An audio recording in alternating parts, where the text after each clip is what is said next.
Good evening and welcome to Poker Night Live, the show that brings you 4 hours of live poker being played over the internet by players from all around the world. Now, this evening we've got a very special show for you. We've got lots of action because we're going to be bringing you a Beat the Presenter tournament, whereby you get a chance to play one of the presenters, and guess who that might be? Well, you'll find out very, very shortly. Now, I'd like to say a special welcome to our viewers from Scandinavia and Germany, and of course those that are in the UK as well, our regular viewers. Now, the great thing about the show is that normally in Texas Hold'em you get 2 hidden hole cards, and the great thing about this particular show is that you get to see everyone's hole cards. That's right, you can actually step into their shoes and decide how you would have played each particular hand. So that's the great thing about the show. As well as that, you're going to get commentary from myself, Mark Prince Charles Banin, and what we'll do is also give you some ideas as to the different things you can do in different situations. Now, of course, if you want to contact the show, there are various ways of doing that, and the first way of doing that is by texting your comments, and you can do that from any mobile to 62211. Don't forget to put your name in the first part of the text message. As well as that, you can email your questions to poker@pokernightlive.co.uk. And of course, if you want to have your say and leave us a live message, which one of the presenters will answer, you can do. Phone 0906 200 70 80, and don't forget, calls cost £1 per minute, so make sure you get permission from the bill payer on that one. Okay, so lots of things for you to look forward to. However, before we go any further, let's have a look what tables we've got in action for you this evening. So the first table is a 25-cent, 50-cent cash table. As you can see, that particular table is pretty much full up, lots of players going on there. Table over to our table 2, which is a tournament table, and this is a single table tournament. This is a $2 tournament, and as you can see, this one's only just started off. Table 3 is also a tournament table. This one's a $5 table. As you can see, this one's also just started off. Lots of players there, and will be interesting to see how those ones progress. And our final table this evening is our multi-table tournament, I believe, is it? And on our multi-table tournament, it plays exactly the same as our single-table tournament. The only difference is there's lots of players involved, usually around the 200 mark. So that's something worth looking at as well. So what we're going to do today is we're going to start off with a little cash game. So let's see how these boys playing out. It's a little cash game, 25 cent, 50 cent.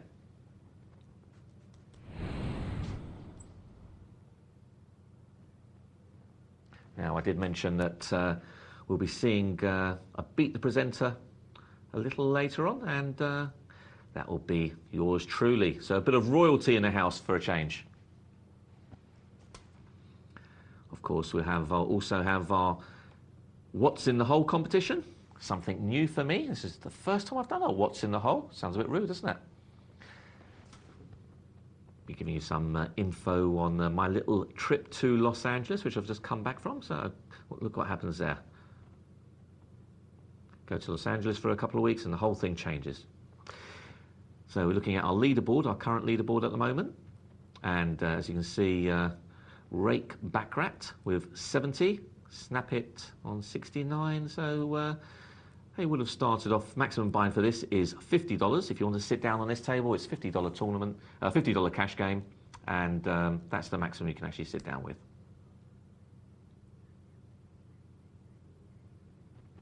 Okay, so we're just going to take on one more hand, and we'll have a look how our multi-table tournament's progressing. Let's see how this one plays out. And flush, he makes it on the end, and is he going to get paid? He's got $8.50 in the pot. I'm sure he'll want to boost that up a little bit. He does, and he's not buying. So Craven takes that one down. Let's head over to our multi-table tournament, see how these boys are playing out.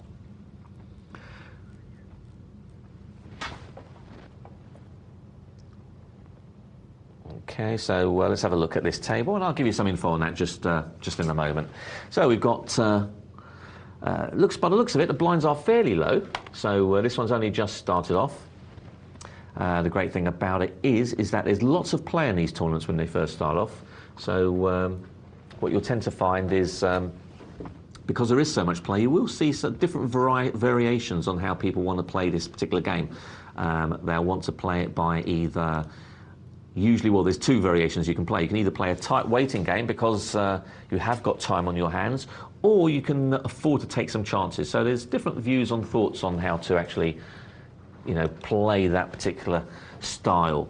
Personally, I like to go with the take a few more chances at the beginning because it's an opportunity to accumulate chips. So I think that's a good way of starting off. To give you some idea, this is a $10 multi-table tournament. There are 378 runners who have kicked off with this one. And give you an idea, everyone gets 1,500 in chips, so that equates to 567,000 chips in play. Blinds go up every 12 minutes, start off 10-20, and then as you normally see, they'll double up every time. First place is $945, which is a nice sum if you can get it. Pays all the way down to 40th place, who gets a little bit more than his money back, a little over $17. So should be very interesting, especially as we get to the last final table. Final table, as you can see, will be 8 players, and eighth place pays $94.50 all the way up to $945. So a big difference between 8th place and 1st place. No one remembers who comes in second, as they say, so it'll be interesting to watch out for.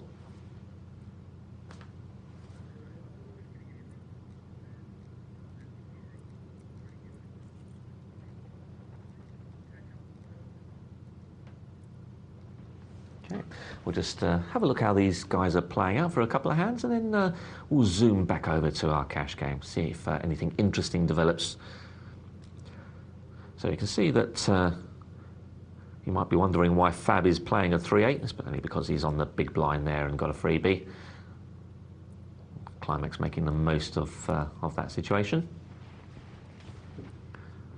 8-6 for Climax. I don't think he'll be wanting to do anything here. The sort of things I'll be interested in playing out is I might have actually played with the King 4 suited. Of course, I would have got raised and got out of it, and I would have had to put it down. But this is a good chance to see, whereas if I limp in with the King 4 suited, he might put in a small raise of only 40, and then there you are. I've got my flush draw, plus a backdoor straight draw, so I might have peel another card off.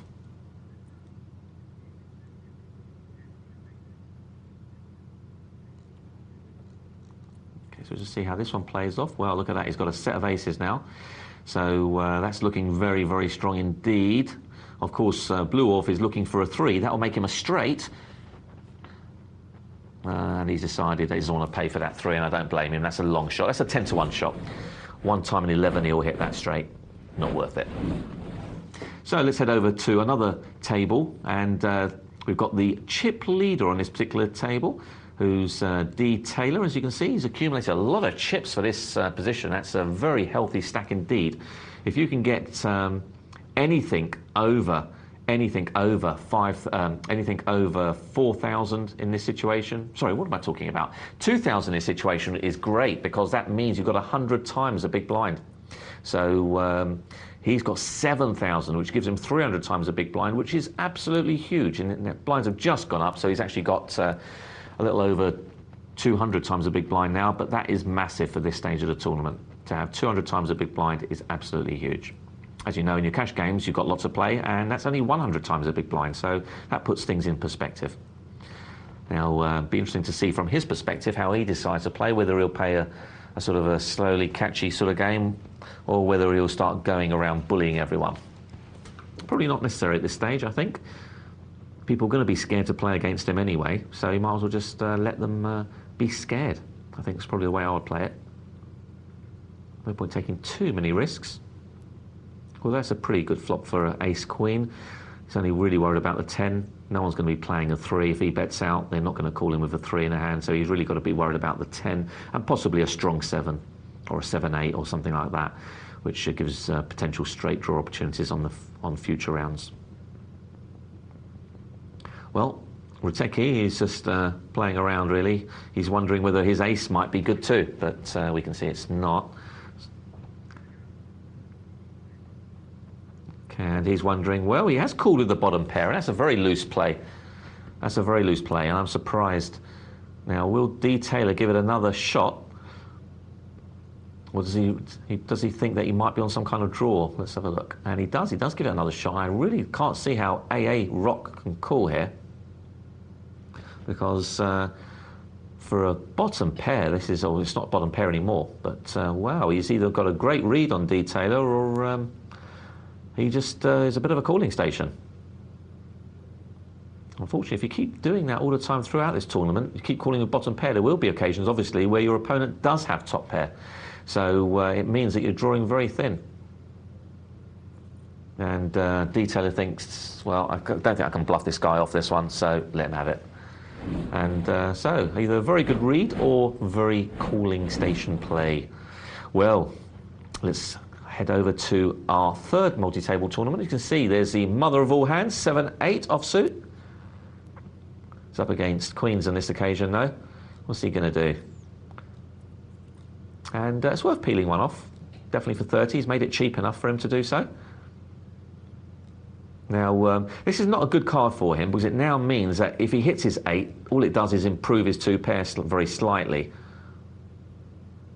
Well, it's a great fold by A there with the queens. Was it queens he had there? I'm sure he did have queens. So that's an amazing fold there.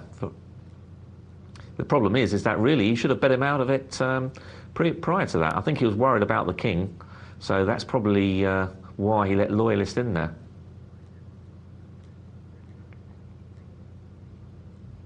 Now this is a potential disaster happening here. We've got aces against ace-king against ace-queen against king-10 suited. Not the biggest of the hands, so that one can probably get away, as I'm sure Bonds will want to raise this up now, probably around the 250 mark. Would be a good sort of amount to bet, I think. That's what I'd be looking to do, 250, 240. There's a lot of players in this pot, and he certainly wants to start isolating some of them. Mikitsu doesn't want to know. Hoofy might want to have a little look, I think, with his ace-king. And ace-queen is now getting priced into it as well, 120 for him. And now is a king-10.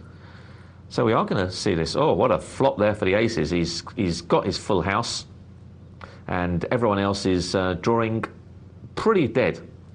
Running kings will, or running queens will give them a better full house, but we can see that there's already a couple of kings out. That's very unlikely for 2 more to suddenly appear. So 2 queens is really the only thing that's going to happen, and I can't see anyone calling this bet. So they've got off it pretty lightly, and the ace-queen is having none of it. He believes that his ace-queen, under normal circumstances, would probably still be in the lead, but he's so far behind, he does his son true. He's now drawing totally dead. He can't win this hand, and Bonds is just trying to wonder how he can extract the remaining chips. Well, he decided, well, and he's called him with the ace-queen as well. He's called him with no hand whatsoever. Well, there you go. It's been pretty interesting stuff so far. So far we've seen cash game. We've also seen some multi-table tournaments. So I think it's time we head back to our cash game and see how these boys are going to play it out.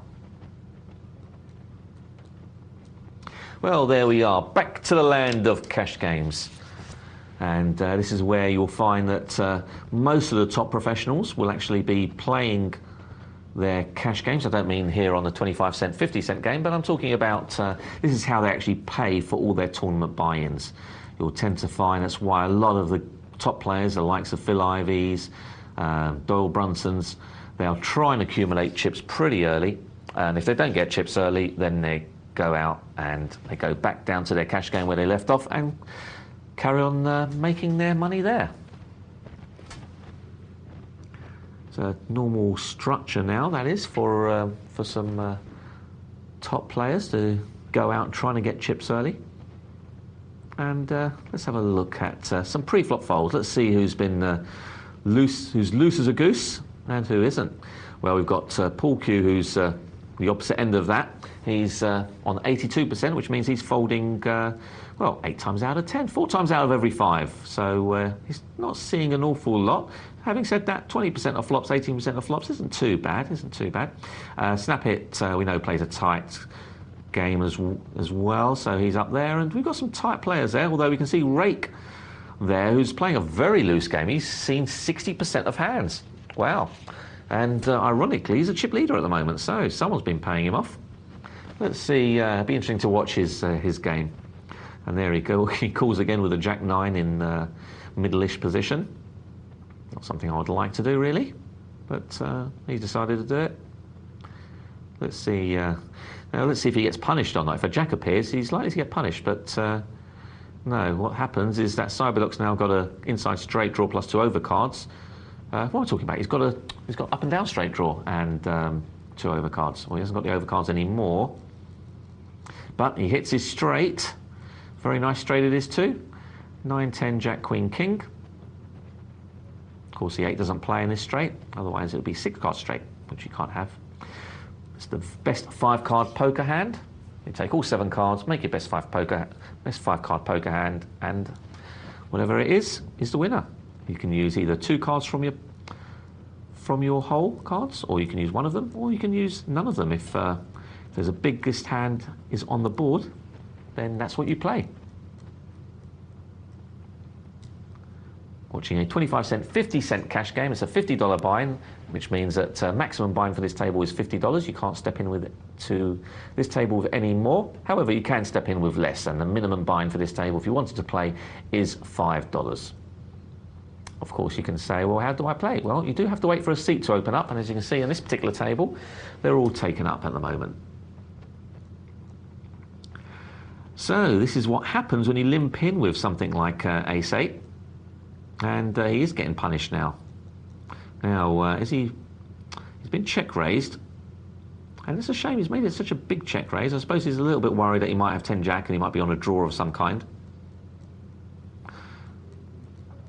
A little bit on the hefty side. I think I would have liked to have. I don't mind the raise there because at the end of the day, it's not top 2 pair, but it is bottom and top pair. So I think I would have made a slight raise there, maybe made it up to 6 or something like that. Try and entice him in. And also, by doing that, I also get some information, because if he does call now, then I'm thinking to myself, well, he's either got top pair, or he's got a strong middle pair, or he's on a draw. So at least now I've got some information. And of course now it means, okay, I've got a little bit more money out of the pot, but what I will do now is I will bet out the turn strongly, just in case he's on that 3rd option of a draw, which I don't want him to draw to, obviously. I don't want him drawing to a straight, and then I'm out of position with my top and bottom pair. So, but he played it quite well. He gleamed a little bit of money out of rake back. And just really saying what we were just showing there, what we were seeing a moment ago. And rake back is got the highest percentage there. 64% of hands he's being played. And we can see down the bottom end, we've got the pool cue, we've got the snap hits, who are playing the cautious approach. And there's nothing really too wrong with doing that at this level, at 25 cent 50. You can play that kind of approach, really, I would say up to 1-2, and in some 2-4 games. Once you start getting beyond 2-4, then the cautious approach will step into some difficulties. You do have to play a few more hands, and you do have to be a little bit more creative with your bluffing. And people trying to bluff you, because they do get a little more creative. Once you start stepping over the 2-4 mark, probably around the 3-6 mark, I would say.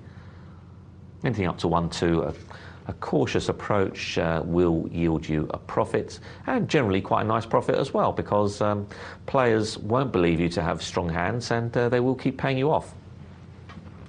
But you do have to get a little bit creative. You do have to get a little bit creative. You can't just keep waiting for aces, kings, ace, king.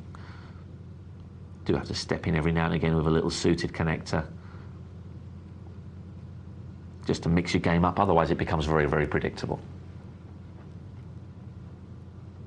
You'll see me make the odd play in these cash games. I won't be too wild, but I'll generally make the odd play from early position with a suited connector, with a 3-4 suited or something like that, just to throw it out a little bit.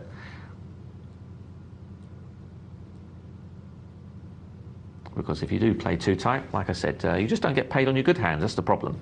People see that you're tight, and when you start betting and re-raising, all of a sudden, people, warning signs come up, and before you know it, no one's paying you off for anything. Well, what's going to happen here? Pool cue is probably a little bit worried, but now that everyone's checked, he's probably not so worried anymore. Now all he's got to worry about is potentially whether Rakeback has actually got a king in his hand, because he's the only one that would have likely to have checked a king. So if he doesn't bet, then there's a strong chance that no one's got a king. Okay, well, Rakeback definitely would have bet a queen in this spot as well. So he's just wondering whether Baijo's now got a queen. And I think I would have liked Paul Q to put a bet out here to test that theory. And he's just let him in there, which he's got away with it on this occasion, as long as no one bets out.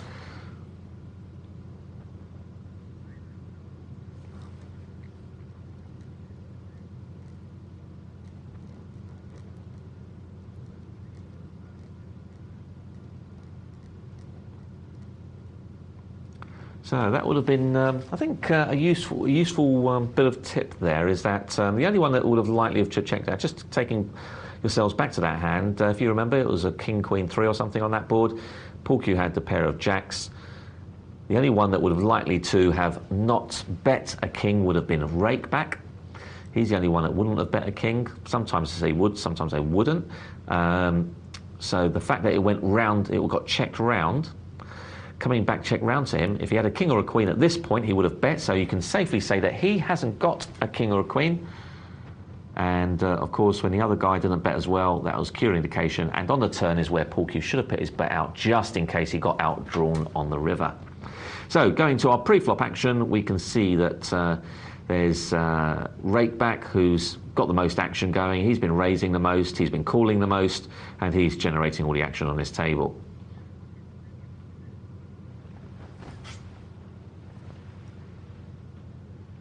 So we can see Cyberdoc, he's second, and I quite like his statistics actually on this one. He's been raising 10%, he's been calling 15%. They're pretty good. They're pretty good statistics.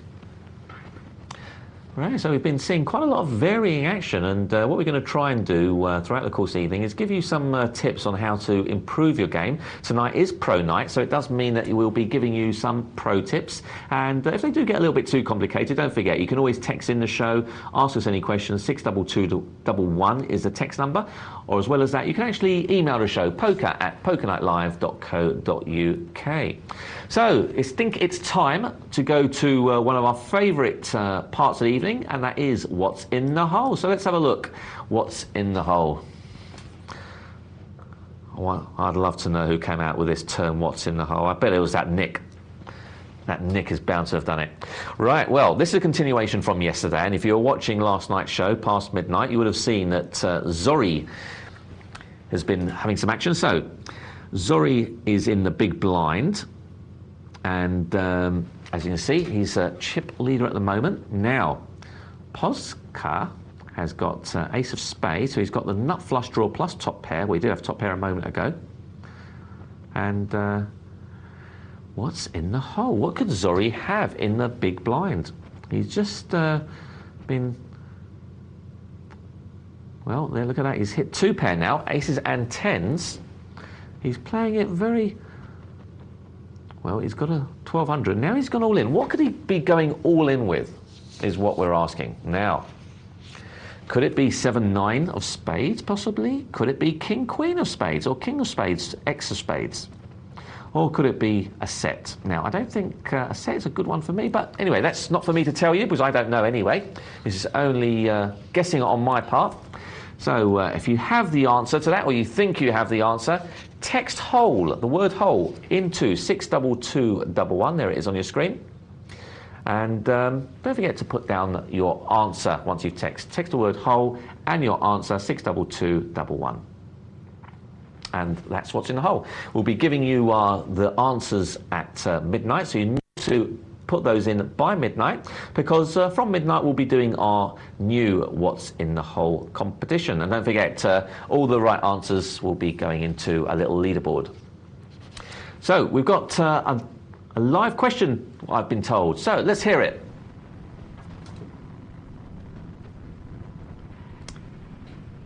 Hello, I've been playing for a few months now, and when I try to bluff and I get re-raised, I find it hard to get out of the pot. Basically, it's a pride thing. How would you say I get out of this habit? Right, thank you. Okay, well, there's a good question for you. The gentleman asked, when he tries to bluff at a pot and he gets re-raised, he normally gets stuck for a lot of chips, as you would do when you get re-raised and you're bluffing. So he wants to know how to get out of this situation. Okay, well, really it's all about timing. And I would say the most important thing is to bluff in situations where you feel that you've got bluffing rights. A lot of people just do it willy-nilly without actually giving it much thought. So let me give you some ideas of where bluffing rights would come up and where bad places to bluff is. So, for example, someone's made a small raise and you've decided to call with, let's say, 10 jack suited, something along those lines. And the flop has come ace, 10, 4. Now you decide to make what is like a semi-bluff because you still have got a pair, or you've got perhaps a gut shot straight draw, something along those lines. So you've decided to put a bluff and someone has re-raised you. Now in that particular situation, that's a bad time to bluff because generally speaking, you've got to ask yourself, well, what was he raising with initially? Most people normally raise with either an ace or they normally raise with a pair. So let's assume that in the majority of cases it will be an ace because they're much more likely than to receive a pair. So in other words, should I say, that's going to be an ace. So that's a bad time to bluff. So when you're looking at a flop that has an ace or a king on it, they're generally not good times to bluff, not unless you've been the one who's been doing the leading in the betting. Okay, so that's a bad time to bluff. A good time to bluff would be when there's been one or two limpers, you've put out a bet, and the flop has come ace high or king high. Then you can represent that ace or king. By the same token, you may choose to try and represent a big pair. So if the flop comes 10 high and the flop is something like 10, 5 deuce, then that is perhaps a good opportunity to bluff. So the timing really is not about, the thing is, it's not about what to do when I get re-raised. It's really what to do, i.e. to pick your bluffing moments, i.e. has the board hit your opponent? Can you make it look like the board has hit you? Is there a story to be told from the pre-flop action to the flop action? And that's really where a lot of people make mistakes. So just watch out, take note of the story, and make sure the story makes sense.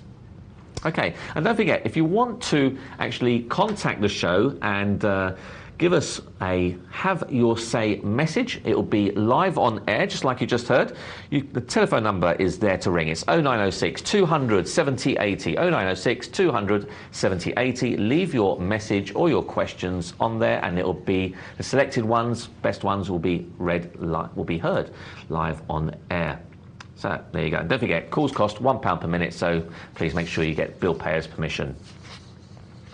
So we've had a lot of action so far and some interesting questions. So I think it's time to head back to a multi-table tournament that we were watching earlier. So let's head back over there.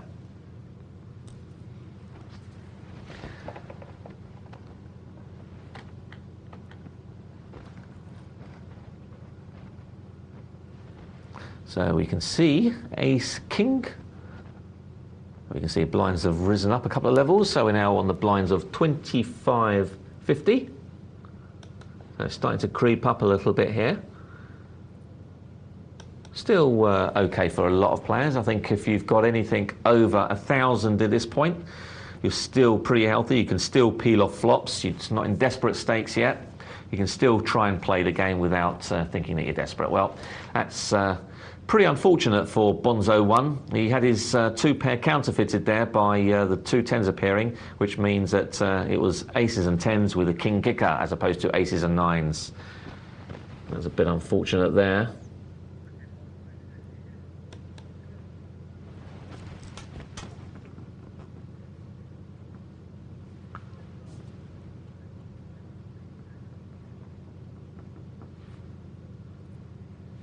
So just give you some info that we've got here. We've got 244 players left in this one. So quite a way to go still. And our original chip leader that we saw earlier, D. Taylor, has maintained his stack. In fact, not only has he maintained it, he's actually increased it somewhat to 9,135. So he's looking extremely healthy at the moment.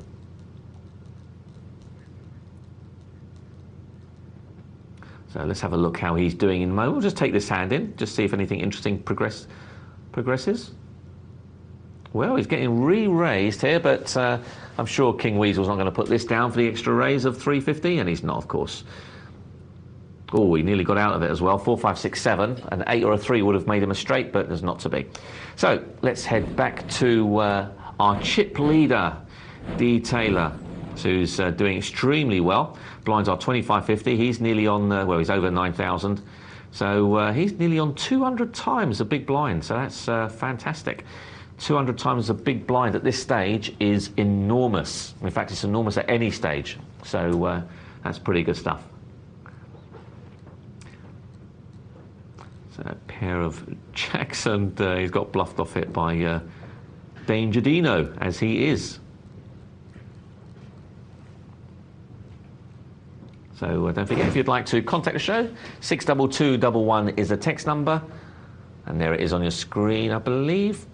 poker@pokerlightlive.co.uk is the email address.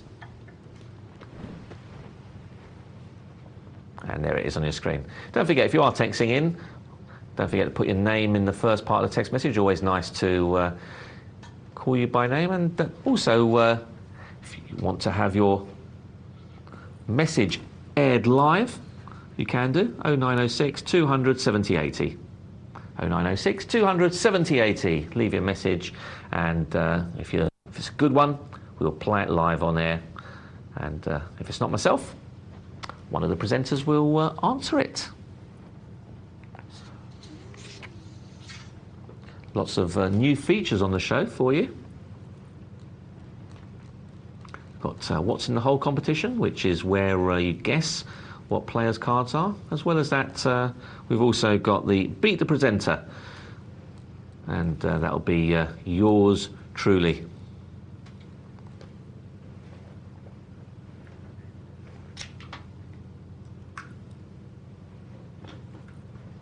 So 6-7, not looking that wonderful there with 3 clubs. He has got the winning hand at the moment. And unfortunately, he's just been overtaken by the straight. So 7, 8, 9, 10 jack.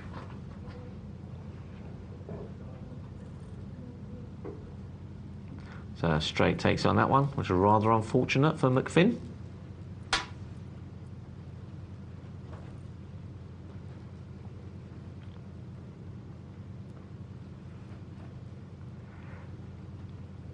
Oh, a lot of players in this part. Look at all the sort of rubbish that some of these players are coming in with. I mean, 4-6 and 5-7. I mean, the 4-6 at least is near the button, but the 5-7, he's sort of in early position there, under the gun by the looks of it.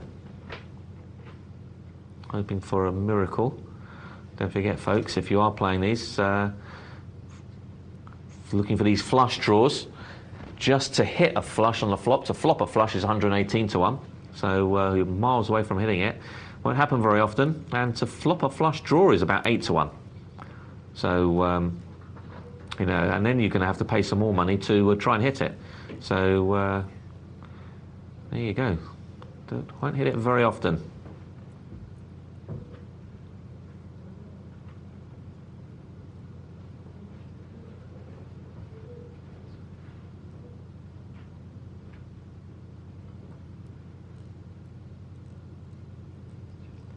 Ace 4, I'm sure he can just give this up. No, he doesn't. He wants to play it. Okay, if you're watching, that's not a good move, in my opinion, playing Ace 4 offsuit in early position. And there's a reason why, because you're likely to get called by a bigger ace. There's likely to be someone with a bigger ace behind you. And even if there's someone with a smaller ace, that board is never going to be very tempting for you.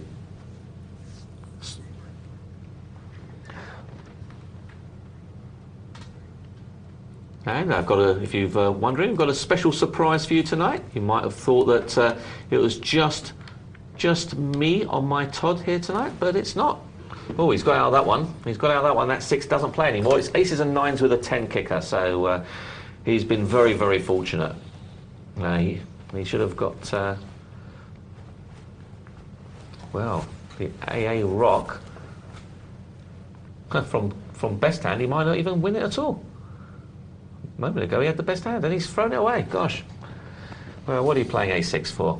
So, let's head over and see who our surprise is. Hello, Cass. Ta-da. Ta-da. Do you think they noticed? I don't think so. Got away with that one. Yeah, I think so. I think so. I've just had a nightmare. Have you? Oh, God. 5 hours to get from London to Stansted and back. Oh. M11 closed. Were you coming somewhere? Coming from somewhere? Closed. Horrible. Oh, well, I heard. Never mind, you're here with us tonight. I am. I've been looking after things. I know, you've been doing brilliantly, mate. I find it very difficult to commentate like that myself. Thank you very much indeed, and I do apologise to everyone. Naturally, that wasn't planned in any way. Where are we? What are we up to? We're up to, well, we've just tapped into this multi-table tournament. It's been pretty interesting. We've got a big chip leader. He's got 200 times a big blind, so he's in pretty good shape, although we were watching our cash game, so we've only just tapped into this one. So probably head back into our cash game, I think. Cash game it is? Excellent. And voila, it's a little cash game. It's a 25-cent, 50-cent cash game. We've got some of our usuals on there. Snap It was on there a moment. Oh, he's disappeared. He's not on there anymore. We've got some very loose play from Rake Back, who was playing something like 70, just under 70% of the hands. No, you're not allowed to say he's a loose player. He says, I'm not a loose player, although my play is loose. That's what his email said yesterday. Did it? Who? Rake Back? Yeah. You're a loose player, Rake Back. To which I replied, don't worry, loose player is not a pejorative term. It's just a statement of statistics. Yeah, absolutely. If your player is loose, then you're a loose player.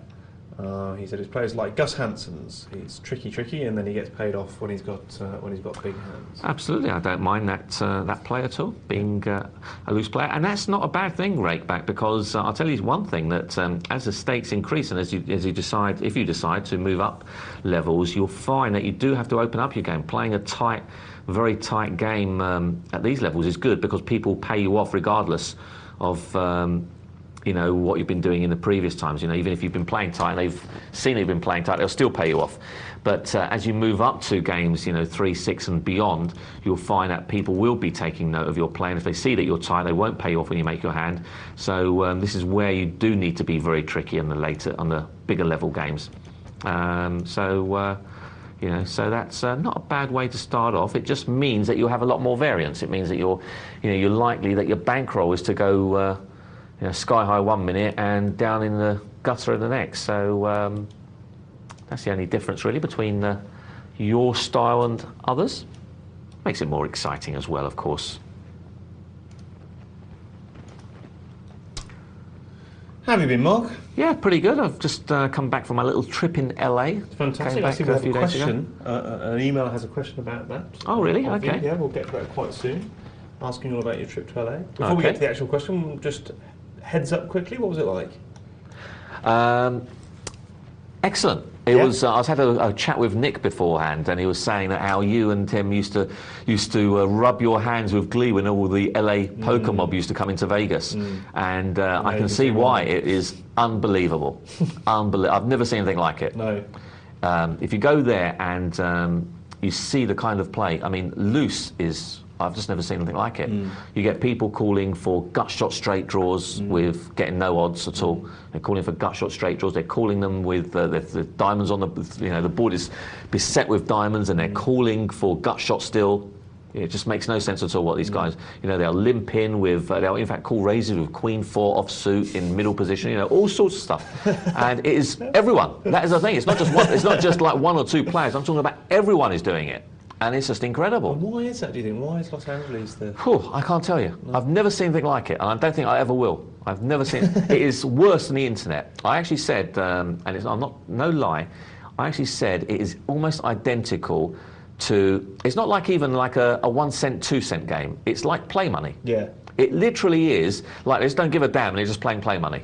And that's how they were playing. It was like they just don't give a damn. And these weren't small games. These were like $5, $10 low-limit games. Wow. So that people were like that. So it was absolutely incredible. Fantastic. Yeah, very good, very good. Good fun, good fun. See, love playing in LA. We sit there and we criticise some of these players here. They're playing far better than that. Oh, absolutely. I've never seen play like that, not even on the internet. Not even on the internet. Wow. I've seen loose play on the internet, but I've never seen anything like that. So that was excellent stuff. That said, Mark, look, we've got a 7-handed pot. Has 2 talking about loose play, yeah, absolutely. They're all listening to what we're saying. Cyberdock's got 2 pairs. And Rakeback is calling him 2-6 suited. Yeah.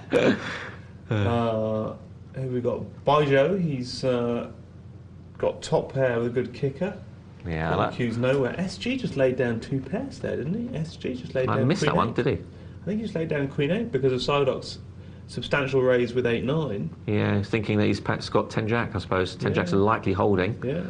Interesting laydown there.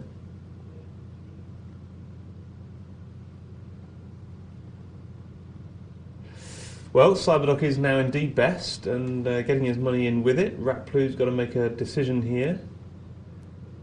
Yeah, he's chasing a bad end, isn't it? I mean, if a 10 appears, that's not very good, is it? Because someone could easily have King Jack there. Yeah. So it's not a good call bottom end. Once that ace appears, then that's they need a even 10, the ace. They need a Jack, don't they? 8, 9, 10. Yeah. Jack Queen. Yeah, absolutely. So So that's even worse. Yeah. Yeah. So Ratplu did the right thing there, laying that down. Well, he's not going to like that second ace appearing there, nullifying his 2 pair. Oh, that was horrible, wasn't it? That's the counterfeiting. Yeah. Look at this now, ladies versus aces, Mark. Yeah, we're going to see some action and 6s in between, just for good measure. My money's on the 6s, because I rather fancy 6s. And while this hand's going on, we have actually got an email from David, Mark, who says, can you explain why pros don't like playing pocket queens regardless? Which I assume is something you must have said in the past, which he's picking up on. Is that correct, do you think, or not? Yeah, well, just see this hand and I'll answer it. I don't actually mind playing pocket queens. I just know where I stand with them. I don't like them very much, but I don't mind playing them. Cyberdoc needs an 8, doesn't come. And the best hand before the flop is the best hand after the flop, and Pool Cue takes a nice pot there. $112 pot. Yeah, very nice indeed. 3-way, yeah, absolutely. So yeah, queens, are they... Yeah, I've mentioned that I don't like playing them. I'm not mad over playing queens. I do play them. It's just that, they're a funny hand. People put them as a big pair, but I don't really see them as a big pair. So I actually count them as just a regular pair. They're up there, they're nice, but I won't be putting a lot of money behind them, generally speaking. And I use them a little bit more as a drawing type of hand, so I try and play flops with them rather than do anything too aggressive pre-flop. So that's the only way I play them. It's just I'm just not mad over them, because you can lose a lot of money with them. If you play them like a big pair, then I think you can have a problem and you can lose a lot of money with them. Well, I agree with this, and I agree with some of this, although I'm going to ask a big question about it, because Tom and I have had this discussion that the reason why queens and jacks can, in a lot of people poker tracker stats, look unprofitable is because of just what you're saying, is that people are playing them as a big pair, they can't get away from them, and then they're losing money overall. People have exactly the same thing with aces and kings, by the way. They play those as big pairs and they can't get away from them, can't lay them down. Yeah. But just simply because of the statistical power of aces and kings, because they're going to win out so much more often than a pair of queens, that's what carries it through. Yeah. But you're saying you can play those queens and you can put them down very, very easily on the flop if they're not going to trip up. Yeah, I can put them down to 1 bet. Yeah. Yeah, I can put them down to 1 bet. As well as that, I can also, I like to try and slow play them a little more. And it's very easy to lay down for me. If I get a bit scared from the flop for some reason, then I'm quite happy to lay them down.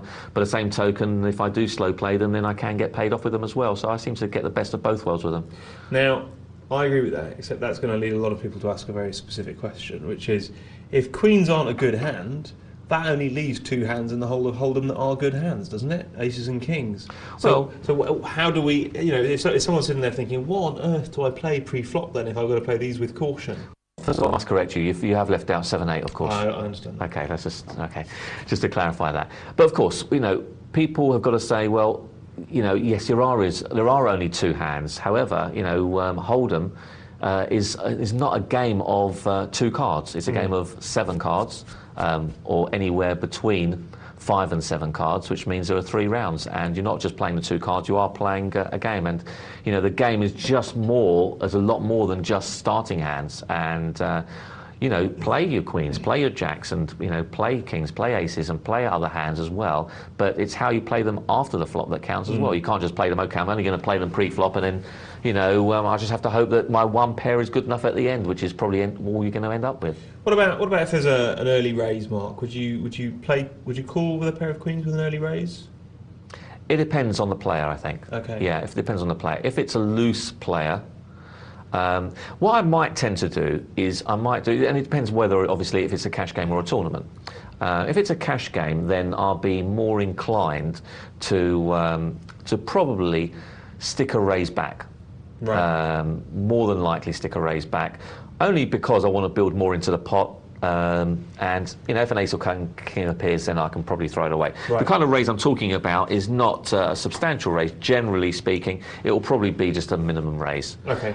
For that, I'm doing a couple of things. 1, I'm building the pot, and 2, I'm getting some information in case he has got aces or kings. Okay. So I'm likely to think that if he raises me back again, then it's unlikely he's doing it with jacks. Yeah. So, that's the reason I would probably play it that way. If I'm in a tournament, depends. Early stage of the tournament, I'll probably just flat call. Right. Because I'm looking to accumulate chips and I'm looking for deceptive value. Yeah. And later, obviously, in the latter part of the tournament, then I'm going to be re-raising with it. Okay. If I happen to walk into aces or kings, then that's just bad luck. Okay. 6-7, call in late position. What do you think, Mark? Do you like that call, or would you rather have a little raise with a 6-7 suited? I do a mixture of things with 6-7 in that situation. I would raise normally. I think I would like to raise. Actually, I think we're wrong. But Bijou is not the big blind actually in that situation. Which You're right. He's limped, isn't he? So we'd probably limp there, wouldn't we? Rather than yeah, raise. I don't mind. I don't mind either. In fact, I'm probably in that situation. I'm probably slightly more likely to raise. Okay. Slightly more. I'll probably be raising 60% of the time, calling 40% of the time. Why is that? Because it gives me a chance to take the lead in the betting. Most players in that situation are only limping with substandard hands, 10 jacks and queen jacks and stuff like that, and small pairs. So it takes me the lead in the betting, and it means now that there's a better story to be told when the flop comes down for me to actually be able to take the lead in the betting once more and win it without a hand, which is, let's face it, I've got 6-7, I'm not going to have much of a hand, generally speaking. But 7-8, well, he doesn't realise that he's actually in the lead, just about. Yes, it's one of those situations where it's impossible for him to know that, really, isn't it? Yeah, he's hit it as well. He's hit it straight. That's why I tell you, Cass, 7-8 is a great hand. 7-8 hits it straight. 8-4-3, that's where we'll be. Well, look at that. He's made the biggest straight possible. 6, 7, 8, 9, 10, Jack, Queen. A 7 card straight. How's that? Only be seen with 7-8, of course. And he's betting £1.50 into not the nuts, but he's got a pretty good hand, and he's going to be worried about. He's not going to be worried about Ace King. In the big blind, I'm sure he would have raised, so that's unlikely. He could have obviously 2 random cards making a flush. We can see that that's not the case. So probably decided just to call there, just in case he has hit a flush. Rakeback Rat, a loose player with Ace Queen. Not a bad player, Mr. Rat. Just a loose player, although the jury's out. Raises it up 5 times the big blind because of that early position caller with the 6-7 suited.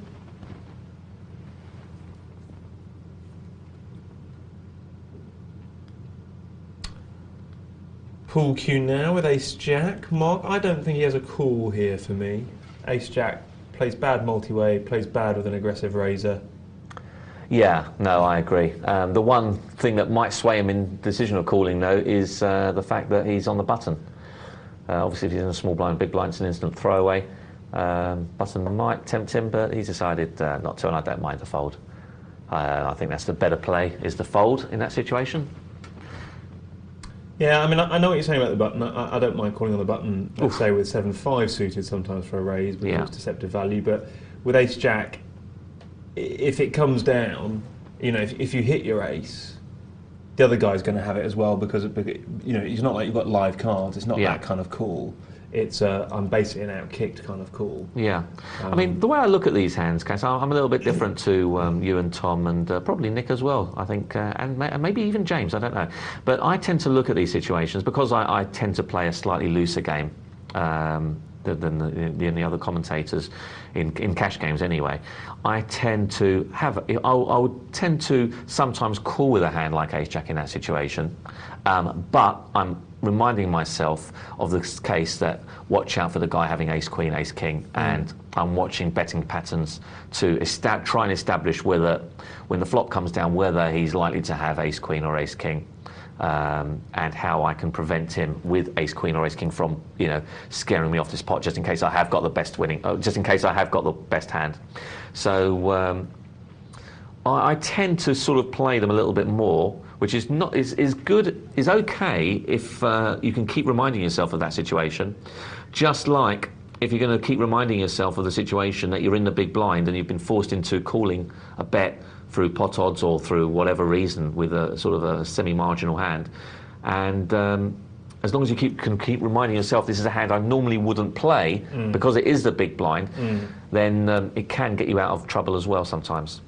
It's when you just ignore the fact that someone's got ace, queen, ace, king, or that's a big potential, and you just put it into the back of your mind and it just goes, and then you just pay him off when you hit your ace, without giving any thought that, your ace jack might be second best.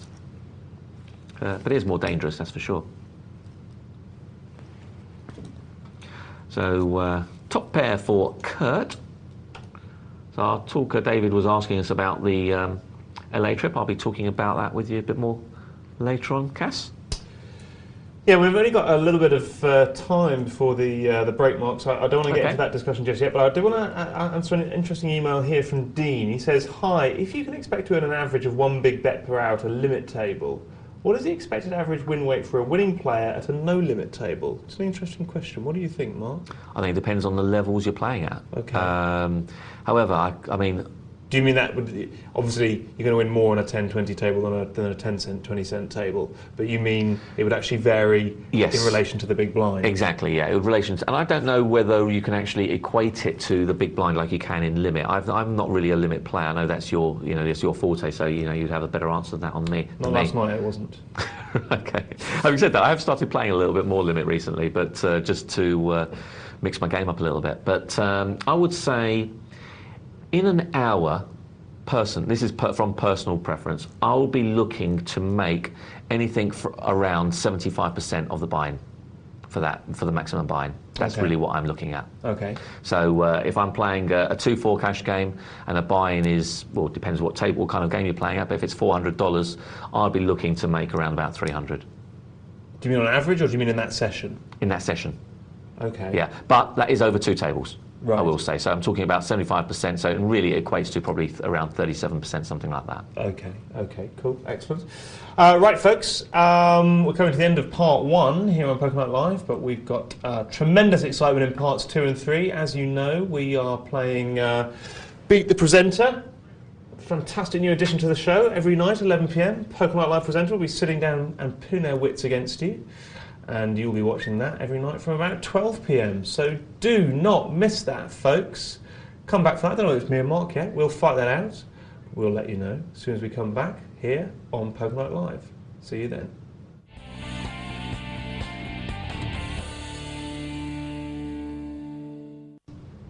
Hello, folks, and welcome back to Pokemon Live.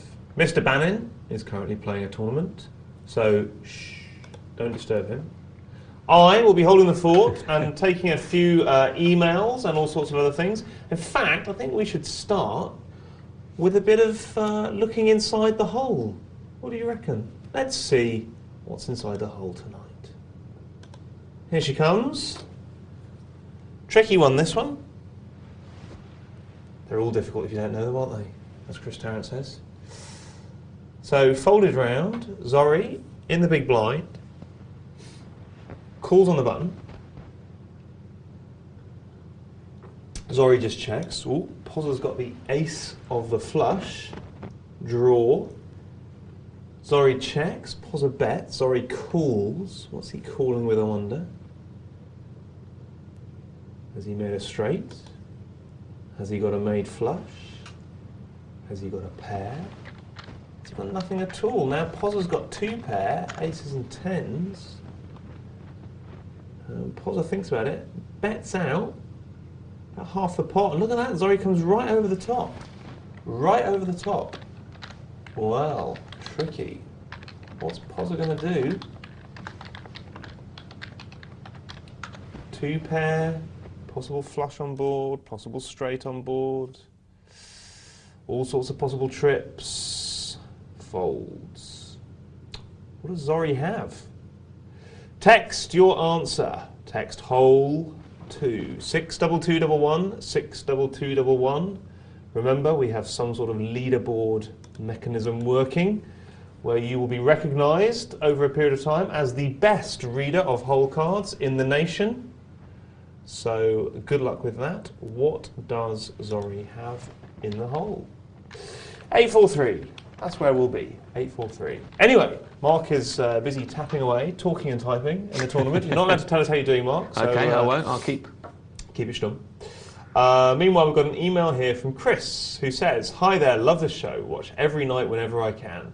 I was playing in a $2 multi-table tournament last night with 558 players.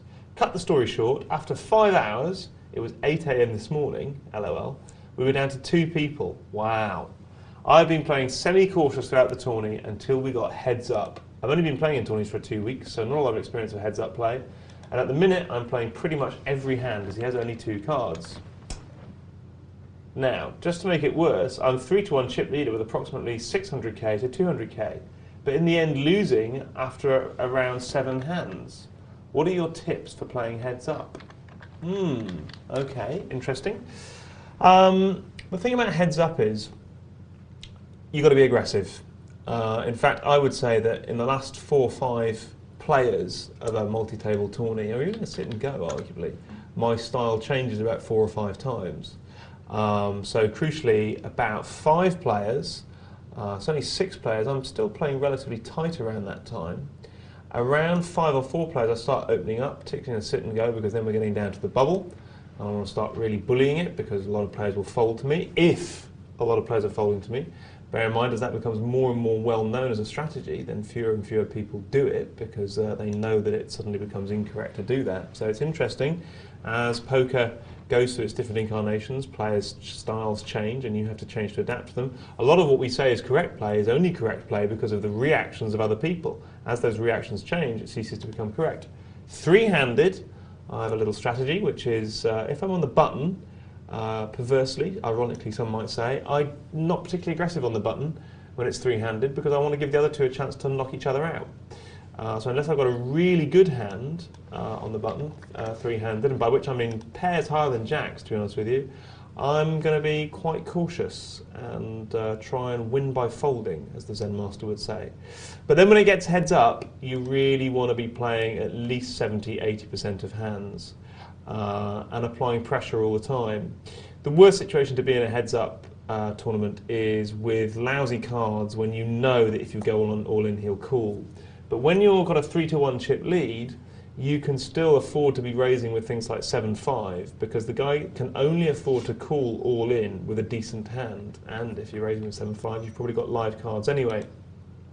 So that's what you should be doing with heads up. What are the big hands heads up? Any ace, although I find when it's got a really lousy kicker like 2, 3, 4, 5, I want to be wary of it. Certainly want to be wary of calling with 2, 3, 4, 5 as kickers unless the blinds are enormous compared to your stack.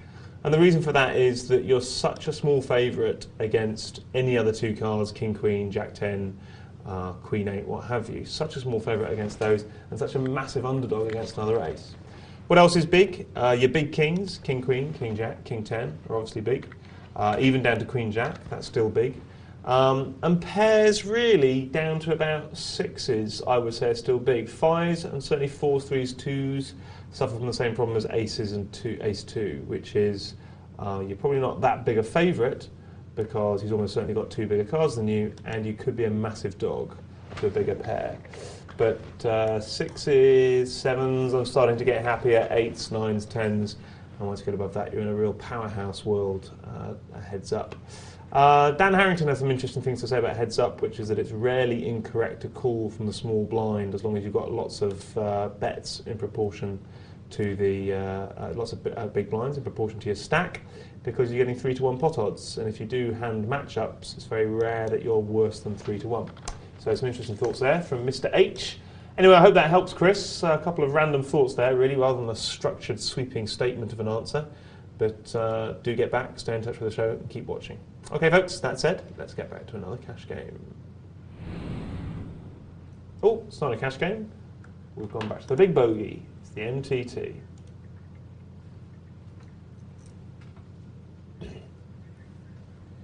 $108 players left here, folks.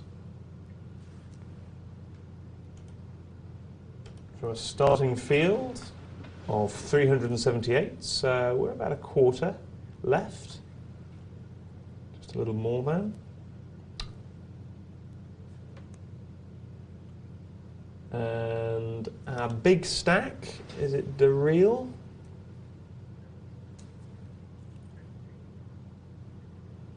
Yeah, no, I don't think it's Daryl. I think Daryl's pretty close. He's doing pretty well there with 12,000, but I think our biggest stack has got around 17,000. 17,000, yeah. Okay.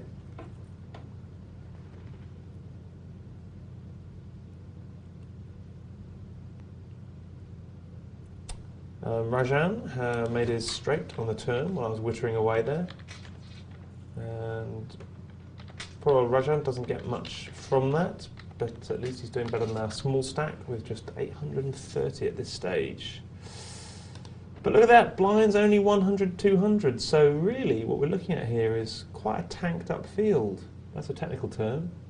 It means people have a lot of blinds in relation to their stack, and that's great for a poker tournament, because that means there's a lot of play in this tournament. But look at that, as I say, 9s, 10s and kings. 9s, 10s and kings. Rajan, short stacked a little while ago, now sitting very pretty. And that's the kind of flop that is going to lose some overcards a lot of money. What does Clears to do here? Rajan's put in a massive bet before the flop. The 9s have bet out. You've got to fold it, unfortunately. If you're in last position with 10s, then you might want to call, and indeed you'd be right to call that all in with the 9s, and you'd be right to call on this occasion. But with someone to act behind you, with no information on what they have, he's correct to fold. Good fold, well done.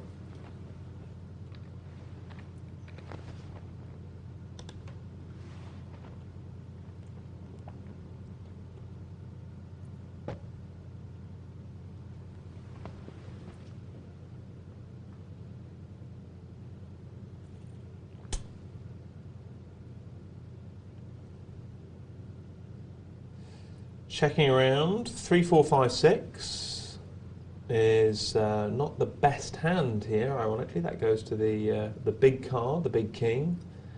But it feels good, doesn't it? It feels good to have that lovely draw possibility.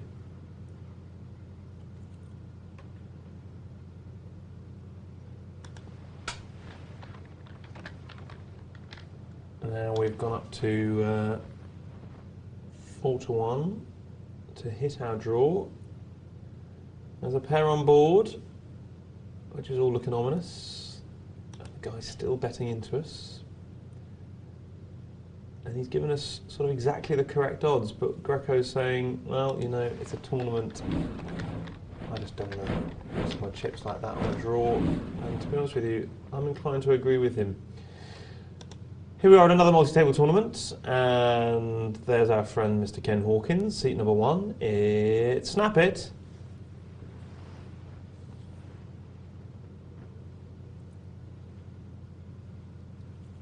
One of our runners and riders left in the tournament. So the blinds play it out. And blind play becomes a real feature of tournaments. I remember when we first started showing these MTTs, we had a number of people complaining in the forums, just saying, oh, it was just a battle between the blinds, but that's what tournaments are. And if you want to be a good tournament player, you've got to hone your blind play, you really have. Ladies, raise it up. 6 times the big blind. Just in case. Just in case. But he has walked into... Yeah. Again. Oh, he's oh. Hit it. Runner, no. Run into aces. Aces run into trips. Poor old roll. You sit there waiting for bullets for half an afternoon, and they're going to take you out of the tournament. It's tough roll, but at the same time, it is poker. Sorry to be heartless. Tomorrow's another day, and indeed on the internet, the next multi-table tournament is probably just 5 minutes away. Yeah, blinds are getting pretty hefty now, 153. 450 in the pot. Definitely worth stealing now, isn't it, Cass? Yeah, definitely. And Snap It raises it up 3 times the BB from first position, and Oscar correctly goes over the top, and it's all over for Ken. Bad luck, Ken, but didn't do anything wrong, so don't worry. It's just the way it is. Just the way the cookie crumbles. What can you do? Now, you can't give too much away, but you're all right. Yeah, I'm doing pretty well at the moment. Okay. I'm doing pretty well at the moment, yeah. We've got an email here then, before we go back to some more pokey. Hi Mark and Caspar. With a few friends, we've thought about organising a multi-table tournament in our area, says camcorder Steve. As a group, we all know people involved in home games, but just the fun of 100 or more people in a multi-table tournament is too much. Where do we start? Do I have to buy or can I rent chips? Got a venue in mind? Do we or the venue need a gambling licence? Oh, we've 2 bouncers already for the door security. I'm hoping to find some software to handle table balancing, otherwise I'll have to write it myself. What can I charge as administration fee, plus the money for the prize money pot? We're going to provide food as part of the event, but we would like to make some money for our effort. Ooh. If, when we do go ahead, can we send in a few poker books for the P&L team to sign as part of the prizes? Any other advice on running a tournament would be great. Thanks for all the great advice you all offer, Caspar. I really enjoy the book you advised on reading Man Behind the Shades by Nolan Dalla and Peter Olson. Is One of a Kind, Stu Younger my next read? I haven't read One of a Kind. Have you read it, Mark? No. Another Stu Younger book? I don't know. Well, no. I'd say yes, because then you can tell me what it's like. Right, okay, a lot of questions here, so we'll just bash through them. All right, Steve. Where do we start? Do you have to buy or can you rent chips? Well, for 100 people, that is a lot of chips. I would say, first of all, keep it minimal. In other words, go 8 and 8, something like that. So everyone starts off with 1,000, 800s and 825s. So that you're going to have people constantly changing chips, but don't go extravagant, and then you'll have another few 500s. Maybe just skip the 500s, just give it a couple of thousands, well, several thousands, and then nice blue 5,000s to chip up. So however you work it, just keep the chips minimal. Can you? I mean, I would buy them because by the time you've rented them, you know, you've spent a lot of money. So I would, all of you, chip in actually and buy the chips is one of the things I'd do, so you can do it again. Chips can be very cheap. There's no need to get expensive chips for something like that. So just preserve the old ego and just go and get some cheap chips from any one of the chip sites.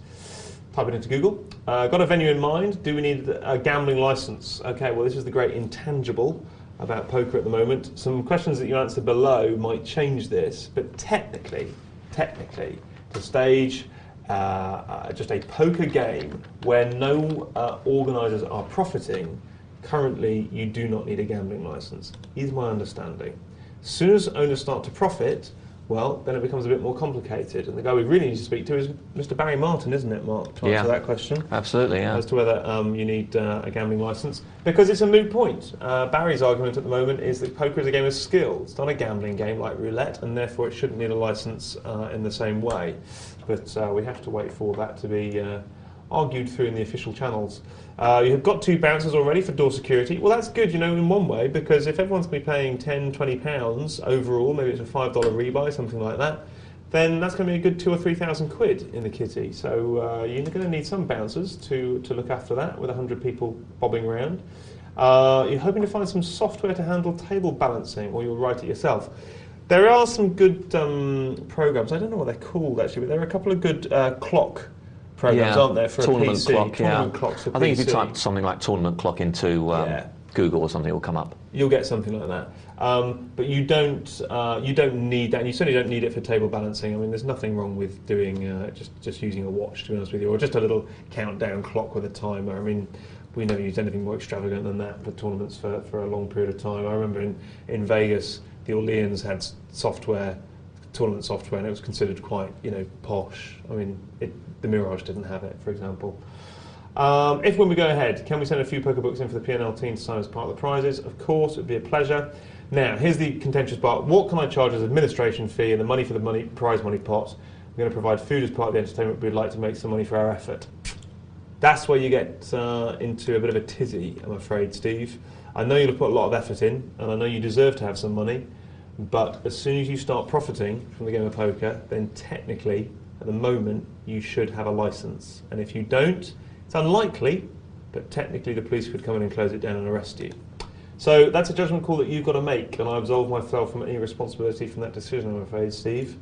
But sounds like it's going to be a really good night. Where is it? Where do you live? And can I come? Folks, if anyone's got any points for Steve, maybe you've done it yourself, do please text or email the show with your thoughts. 62211 on the text, 62211. Or for some longer thoughts and some great feedback for Steve, maybe you know the licensing laws, perhaps you're a lawyer. poker@pokerlightlive.co.uk is the email, or of course, leave a phone message. 0906 200 7080, And don't forget to speak in your best Queen's English, please. Right, folks, that's a long email interlude. Let's get back to some more pokey before we all die of pokey hunger.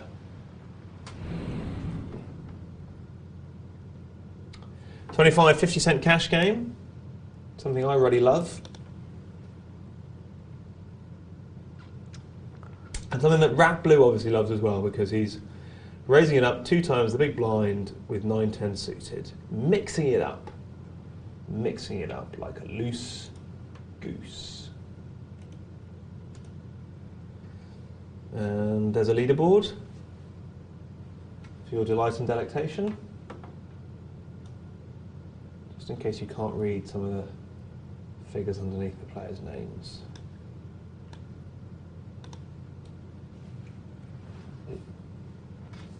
Rat Blue with ace-9 suited in first position. I bet he'll have a piece of this. Oh yes, 4 times the big blind. Have at ya.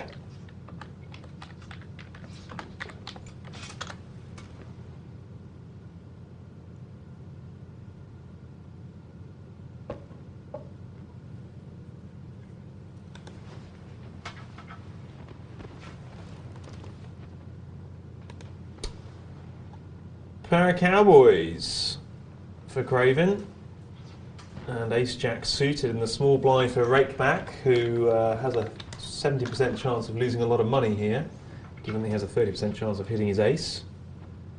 He could also make the flush as well, but it's not looking good.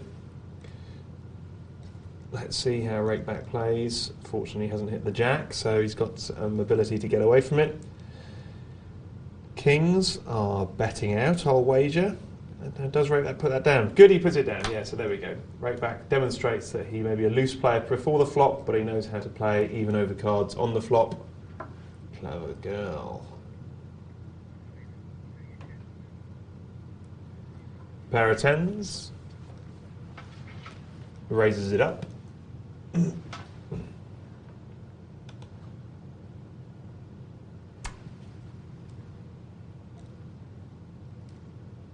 And pool cue, having a little think.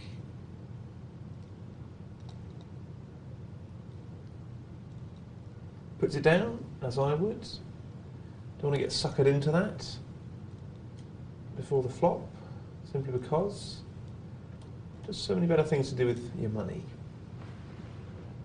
You could take a girl out. Or you could do what I did last night, which is sit down in a 15-30 game and just splash a lot of money down the drain in a self-destructive mood. Why were you in a self-destructive mood? I don't know, Mark, and I wish people would stop letting me get on a poker table when I'm in a self-destructive mood, because, you know, $600 is a lot of money. Oh, it's any consolation. I did $800 last night. I sometimes sit there and think, could have had fun with that money.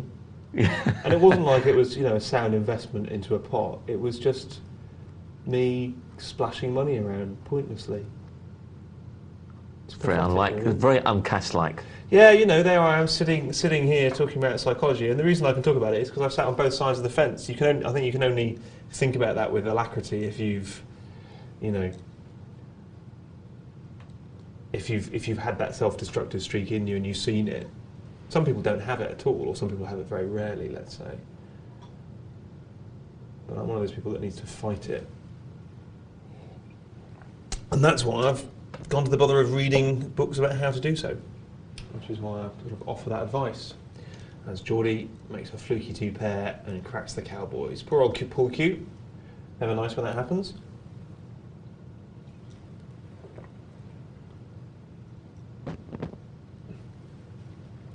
Percentage winning hand types, 1 pair. Out in the lead, 2 pairs. Next, most successful. Then a full house, interesting. Beating the flush and straight. That chart was quite interesting, actually. I wonder how many hands that was taken over. Well, you think Cowboys a go-go, isn't it, Mark, tonight? Yeah, we've had them a few times. And we've had Queens a lot of times, haven't we? We've seen Queens. We have. Talking about that at the top of the show, and there it is again. It's hit his set. We've not only seen a lot of big pairs, we've also seen a lot of big pairs cracked recently. Yeah, it's happened a few times tonight, hasn't it? What does that mean, folks? It means nothing. That's what it means. That's very important. Doesn't mean the cards aren't coming out randomly. Doesn't mean that big pairs are going to get cracked in the next 10 minutes or 20 minutes. It just means that we've seen a slight statistical anomaly of a lot of big hands being cracked. That's all it means. That's all it means. So, Cas, can we have a look at the multi-table tournament?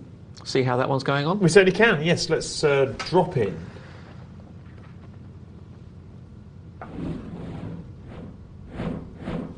Here she comes. We found it. It's the right one. Look at that. Do you know how long it takes to be that skill division mixer and find the right table? There are literally hundreds of blue lozenges there. He hits the right one every time. Not every time. Most of the time. Yeah, not every time. I mean, not every time. No, he does make the odd mistake. Yeah. Yeah. 70 players left here, Mark. The big stack is 30,000. Wow. Yeah. That's looking pretty good. About, what's that, 80 times a big blind? Very healthy for this stage of the tournament. And the little small stack is a tiddly 660. That's it's got enough for the rounds.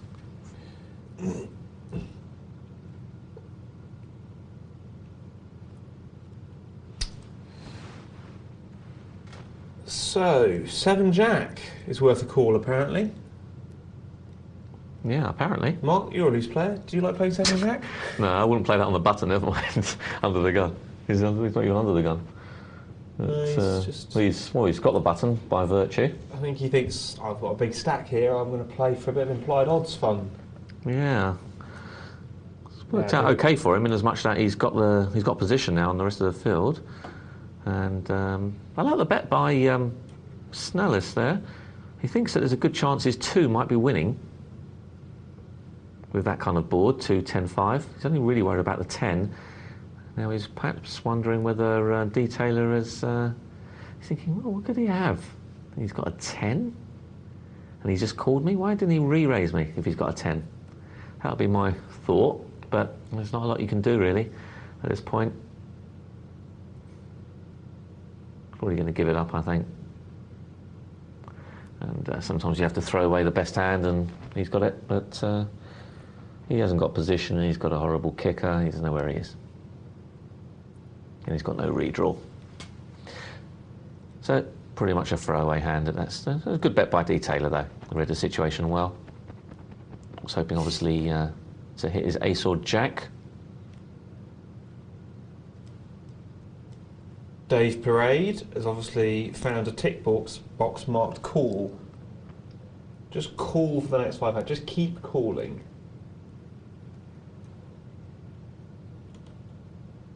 And hopefully some fun will be had.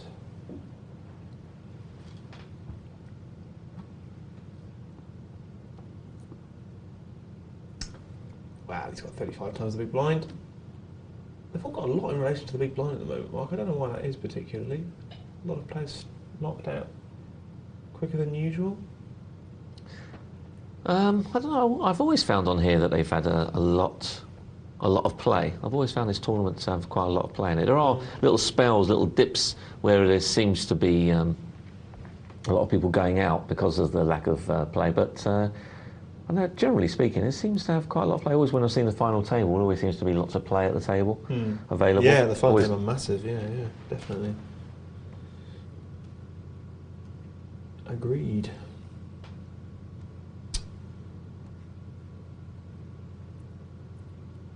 So, button moves.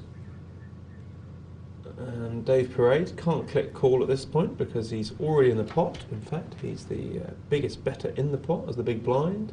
Oscar's calling him, and Detailer makes it up. And Dave Parade has King 7.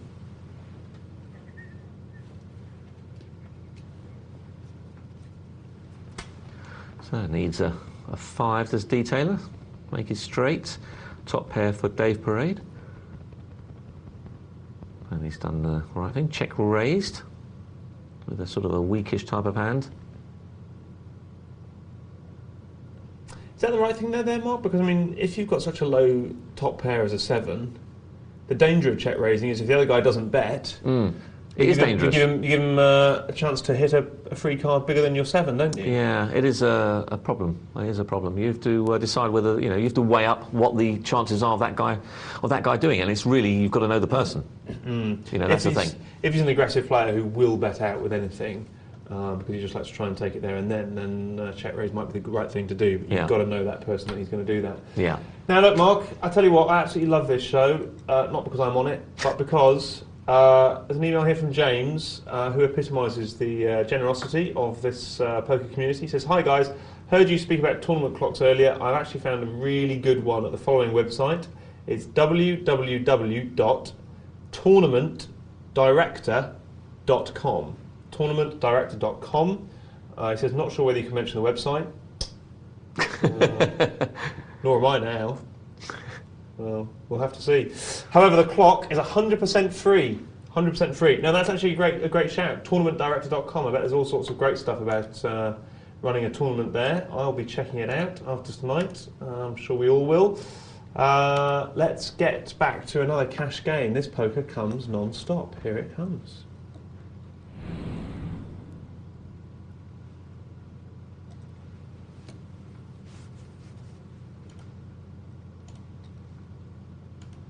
So 25, back to our 25 cent, 50 cent. $50 is the maximum buy-in for this one.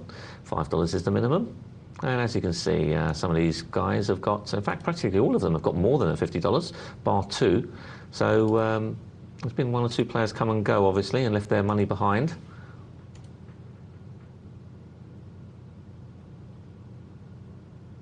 So Geordie decides to have a little look with his 4-7 minimum raise.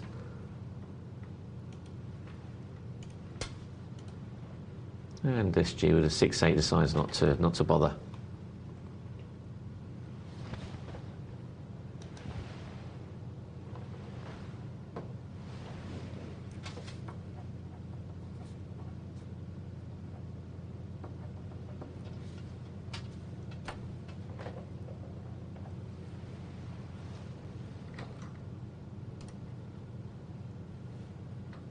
Excuse me.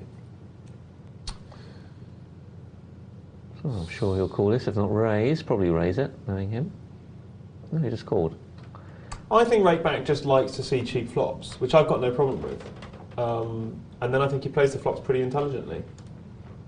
A lot of players like Rakeback will stop massively semi-bluffing with overcards and things like that when they get to a flop when they play loose. But I think Rakeback, I mean, I don't know if I'm doing him any favours here in his image, but I think it's his choice to play the TV tables, isn't it? Absolutely, yeah. I think he sort of, he just likes to get to see flops and knows that he can extract value as and when. He releases it very, very quickly on the flop. I mean, and in speed terms, I mean, apart from anything else, yeah. He doesn't have any decision-making time. He just goes, no, I've missed it, and just lets go of it. And I think he probably finds, on most tables, that that's a very profitable way to play poker because they'll just pay him off. They won't charge him too much to see the flops, and they'll pay him when he hits. They just won't believe him. Well, they believed him on that occasion. Yeah, and that was a nice raise. Nice raise with ace queen. He pushes ace queen. He plays it aggressively. Hello. Oh, he's getting a bit excited with a 4-7 suited. Minimum raise. And my point to Kurt would be this. Imagine you're playing in a $25, $50 cash game, right? He just put $100 in with 4-7 suited there. That's my point. The only reason why that feels okay is because it's 25, 50 cent. I'm not saying that, well, first of all, if I want to raise with 4-7 suited, I'm going to put a serious raise in to get control of it. Yeah. I'm not saying in isolation that I'd never ever do that, but my thought and feeling about it is that players will do things in these games that sort of feels like they're a bit of building the pot, just sort of getting it going a bit so they can bet their draws on the flop. But actually, it's not right. And if you increase that to a $25-50 game, you demonstrate how not right it is. You know what I mean? You're putting $100 into the pot with 4-7 suited. Yeah, I think the point that you made. If you are going to do that with 4-7, then unless you've got some kind of ulterior motive for doing it, just a minimum raise. Maybe if you feel that has more deceptive value than putting in a 3 times or 4 times the big blind bet, then fine. But I don't really think that you can afford to do that. We're going to all you're really doing with 4-7 suited by doing that is you're really in effect just building the pot, and you're not really taking control of the hand. So that's really the issue, because especially when you're in middle position, it means you're going to end up in middle position for the majority of cases. And I don't want to pick on Kurt here, but I saw this a lot last night as well. Is this business of, this isn't as bad as some. We've seen people go all in first position with jacks and ace king because they're terrified of playing those hands on the flop. But ace king in first position is not an 11 times the big blind bet situation for me. It's this mentality that if you've got jacks or queens or ace king, you want to put such a big bet in that people won't play with you. It just doesn't make any sense to me. Yeah, no, it's people get to think that it's not a blind stealing hand, basically. It's a hand that you do want people to play with you. It's very different. Ace king is very different to a lot of the other aces out there. It's very different to ace queen. People think, oh, it's very similar, but it's not. It's actually so way ahead of ace queen.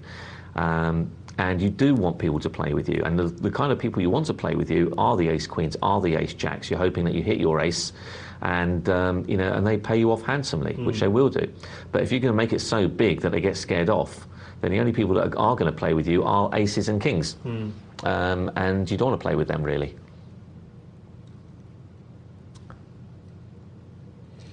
Let's have a look at some percentage played hands won. So Tony the Fox, he's got 66%, so that's pretty high. Rat Blue 60, Kurt, who we mentioned a moment ago, 50. Anything that you can get really over 40% is going to be pretty high. None of them really doing too badly on that level. Paul Q's a little bit on the lower side, 27, but everyone else is pretty much up there. So they're all playing fairly good poker. I think it's fair to say that it's a fairly lively game. So, just to conclude this email from Dave Mark, he says, can you tell us about LA? Did you play tourneys or cash games? And was it a profitable exercise? Do you want to just conclude your LA report? Sure. Well, first thing you notice there, about LA is I played at, they have a few different places, but the one I played at was the Commerce Casino, which is, in fact, the largest poker-based casino in the world. So, really? Yeah. Wow. So, huge. They've got basically it's on 3 floors. They cater for, I think, 160 tables, and there's tons and tons of action, tons and tons of action. A bit disappointed that the sit and goes didn't go longer. They sort of stopped around midnight, 1 o'clock. Oh, really? Yeah, which is a bit of a shame because I think they could have carried on, but I think the staff just wanted to go home, basically. So these clubs, I forget now. The Bicycle and the Commerce, aren't they quite close to each other? Aren't they down by the airport? Are they down by LAX?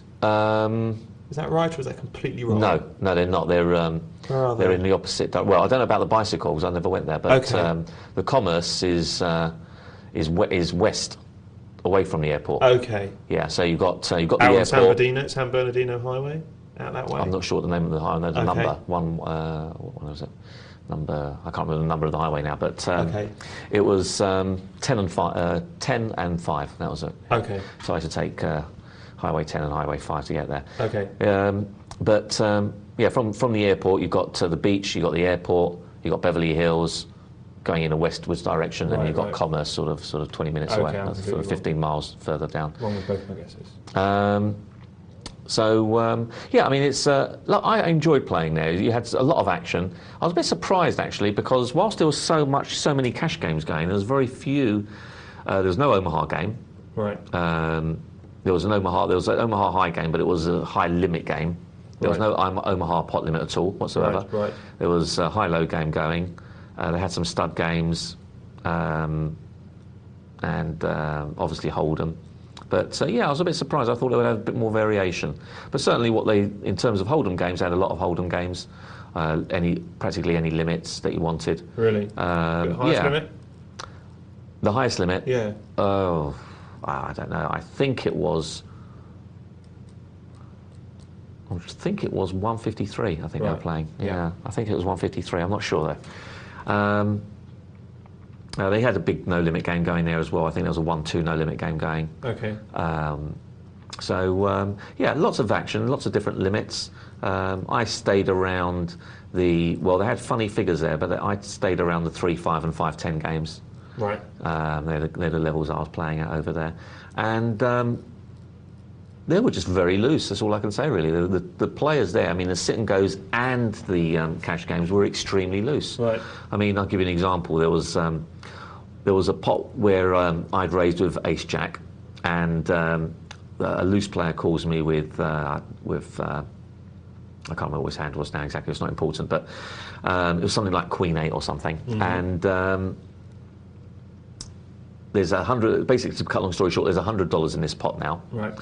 Flop comes jack high with 3 diamonds. I haven't got a diamond in my hand. Mm-hmm. So I bet the pot to scare him off any potential weak flush draws that he might have. Mm-hmm. And he calls me. Anyway, to cut a long story short, he called me for a middle pin without a diamond in his hand. And bang, next card he hits, so on that particular occasion. But that's the sort of thing you want, you want people to do that all day long. Mm. That was a kind of typical sort of player. And it was, as I said, it was very much like play money there. It was very, very loose play, but a very good place to go. If you ever get a chance to go out there, weather was great, so it's nice to, get there in the sunshine. So if you ever get a chance to, if anyone's watching and they're thinking of going to LA and they want to take some poker in, Commerce is definitely a good place to play. They're very hospitable there.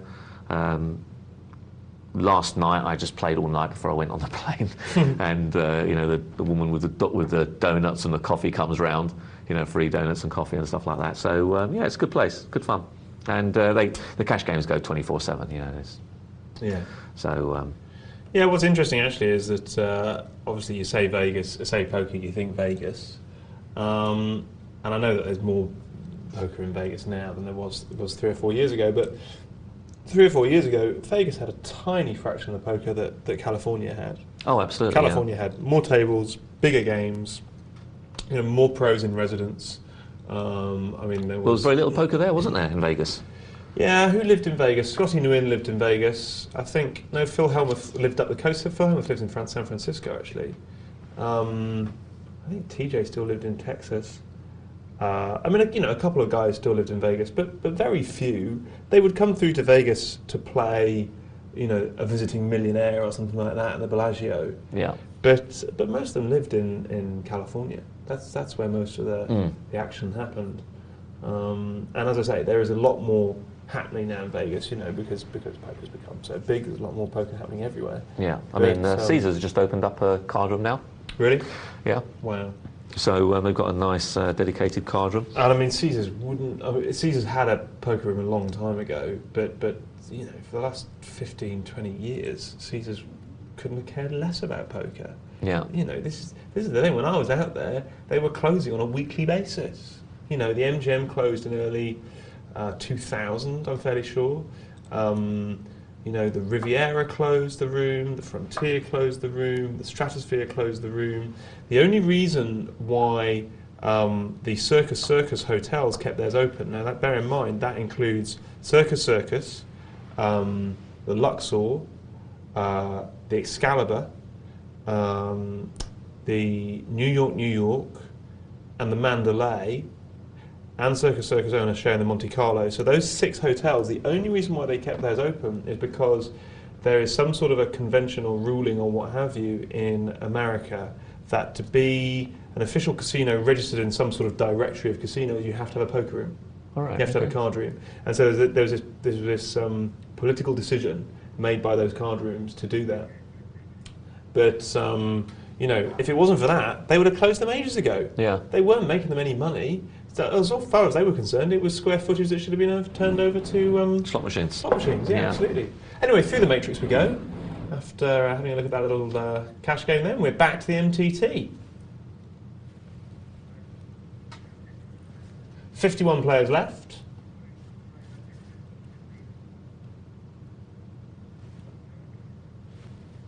Pigeon Head is the chip leader at the moment with 27,000, as you can see there, so he's got a nice healthy stack. He has indeed, yes. And small stack is 3,054. And look, we have a celebrity at the table. Or do we? Do we? Mr. Oh, Negroni. I see. Yeah, you never know. Could be. Is Negranu 110? Do you think that means there are 109 other Negranus on this site? It's a good possibility, isn't it? Yeah. Given that there are several thousand members of this site, although we've never seen another Negranu, I'm sure they're out there.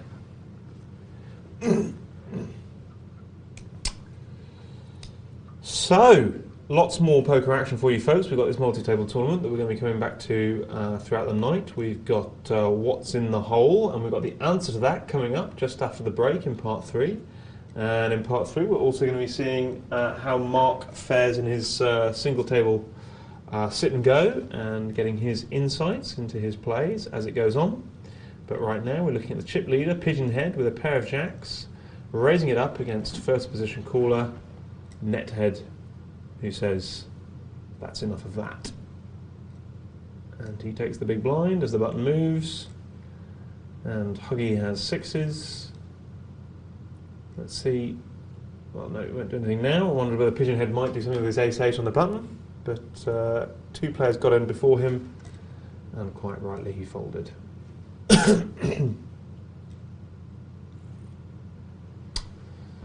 So there we are, the best hand from start to finish. Mr. Huggy Bear takes it down. Is he going to play his rush? Nope. He plays his cards.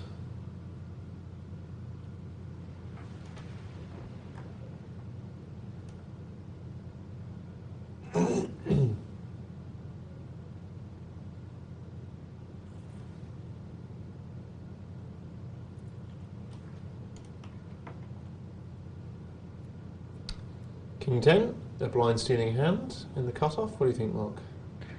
Yeah, why not? I think there's enough in the pot that you want to steal with, although he's elected to go the long route of stealing, and that is try and win it on the flop with by virtue of having position. Are you a fan of that play? What do you think of that? I think you've got to mix it, yeah. I don't mind it. I wouldn't say you should predominantly do it, but I don't mind mixing it in there. I sometimes do it. I probably do it once out of every 3, I would guess. Yeah, I mean, it's one of those things, when I see it, I'm always have to bite my tongue and go, ooh, I wouldn't do that. But of course, I do it, and you're absolutely right, you do have to mix it up. Yeah. For me, it fits into the tapestry of just what you want other people to think about you. And if you're always raising it up from those cut-offs and buttons, you will start to get very little respect indeed, and find that you can't steal anymore. So it's important to steal from early positions sometimes, and it's important to, as Mark says, mix it up and call from the late positions and win it by virtue of position on the flop. And sometimes it's not going to work, but then of course sometimes the pre-flop steals don't work either. There are no guarantees in this game. If there were, all of us would be a lot richer.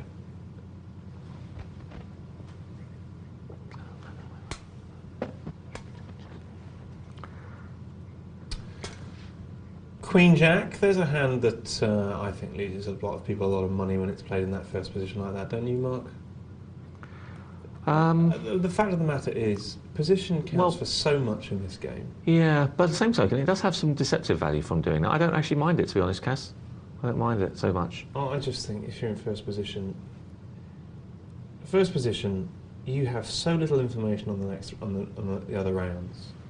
Money flows around a poker table, I think, in a clockwise direction, and by playing in first position, with almost anything, I think, you put yourself at risk. I feel exactly the same about the small blind. I think these positions are just awful. Yeah, I think a lot of people are so aware now of people limping in with big hands in early position that you tend to find that they don't do it. They don't challenge them so much. This is a pretty good flop for a bowler.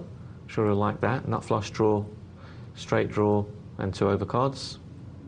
No, that's fine, Mark. But you're still going to get to the flop without any information on this other guy, aren't you? On the big blind, big blind, you mean? Yeah, and and not only are you getting there without any information on him, you then by definition have to give him information about you. So you've given this person so much information about you before you go any further. I don't know if you have, though. That's the thing. It's very deceptive as to what you might have. What you're doing, though, Mark, is you're saying position's not an integral part of poker, and surely it is. Well, it is, but in a lot of cases, you have to. I think there are points where you do have to play out of position. You can't always just rely on the fact that you're going to have to. You're going to always play position and ignore cards as well. And I'm not saying Queen Jack's a great hand. I don't think it's a particularly wonderful hand, but there are times, and if I think under certain situations, I might do the same. It's just that I find that sometimes I don't want to. You see, the problem is if I don't want to raise with Queen Jack in that position, for the simple reason that I can't withstand a re-raise. So I'm looking to see a cheap flop. By the same token, I'm looking to use the under the gun limp as deception that I might have a big hand. Okay. So, see, my point is very strongly why not put them down? Because my argument to you would be, if you're going to call with Ace Jack on the button, now Ace Jack I think is an awful hand and very very easily beaten because it's out kicked. And you kind of want to flop to a jack to make money with Ace Jack, but you're doing it by virtue of position. Well, if you feel that position's that strong, you can't then in the same breath say, but I'm also happy to play out of position a lot of the time. Do you know what I mean? Either position is that strong or it's not that strong. That's my point. I think it is that strong, but it's got to be one or the other. I mean, I would say why not just throw Queen Jack away in first position? I think it's a loss maker. Maybe. I'm not totally in agreement. I mean, I would say my point is, why play in first position? There are so many better situations that you're going to have in poker. I'm happier to call with 7-2 on the button than play with Queen Jack in first position. My point is, Queen Jack is an awful hand. So I think it's to do with the timing of it, though, Cass. I think in that situation when the blinds are 300, 600, you're not in a situation where people are going to start limping in behind you. Without a pretty good hand. So generally you'll find that most people, you can in a lot of cases just by limping in. I mean, how many times have you limped in with I don't know if you do that or not, but how many times have you limped in with a big hand or any kind of hand in early position and everyone else folds all the way down to the blinds? It happens quite often. And I think in tournament situations it happens even more when the blinds are high, because people don't really, they're basically in one situation. They're in a situation where they either raise or fold. There's no calling anymore. There's very little when the blinds are high. So they look at their hand and they think, okay, do I want to raise with this hand? Do I want to raise with King 10 or King Jack? No, okay, well, I'll throw it away because, you might have a big hand in the early position. So you tend to find that you get that. In a lot of cases, you get a free roll and it end up with position even under the gun. So I think it has a lot of deceptive value, and I don't mind it every now and again. I'm not saying it's something that you should do rigidly all the time, but I think every now and again it does have some deceptive value. Okay, we're going to have a quick look at what's in the hole now before the break. So let's get back to that for the last time. Last chance to get your texts in, folks. Here it comes. What's in the hole? Zori there in the big blind. How long have they got, Cass? Just a couple of minutes, Mark. Just a couple of minutes to get your entry in for today.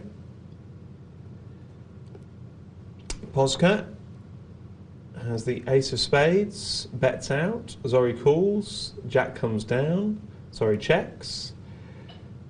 Posca bets out again, just the minimum, massive pot odds there. Zori says okay, and then checks the river. Ace comes down, Posca with the ace 10, the busted flush draw, but the 2 pair, bets out, substantial bet, and Zori goes all in. And Posca thinks about it, has a little thinky.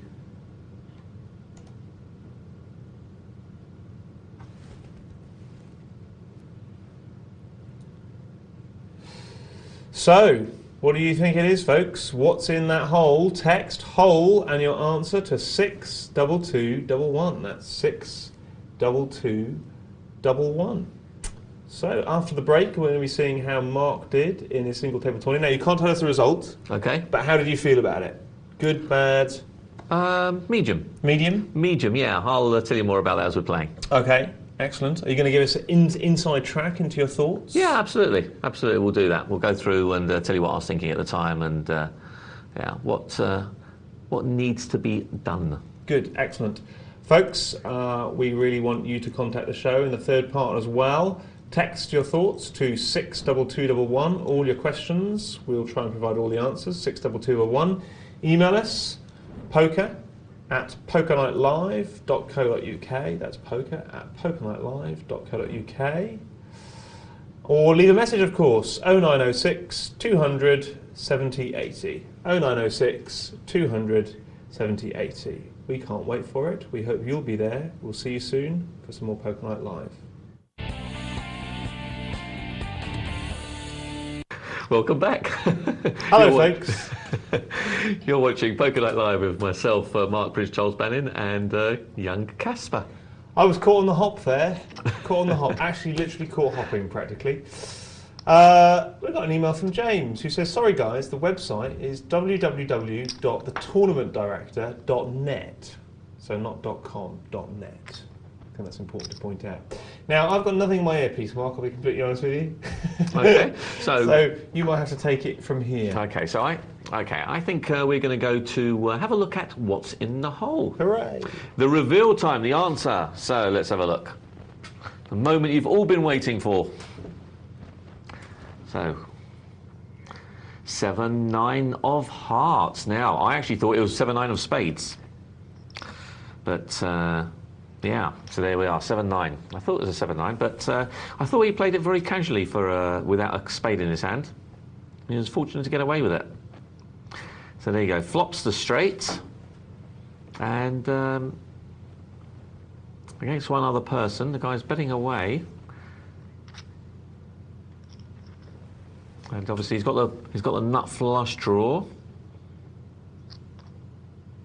That's a mental way to play it. It is. It's a very strange way. Yeah.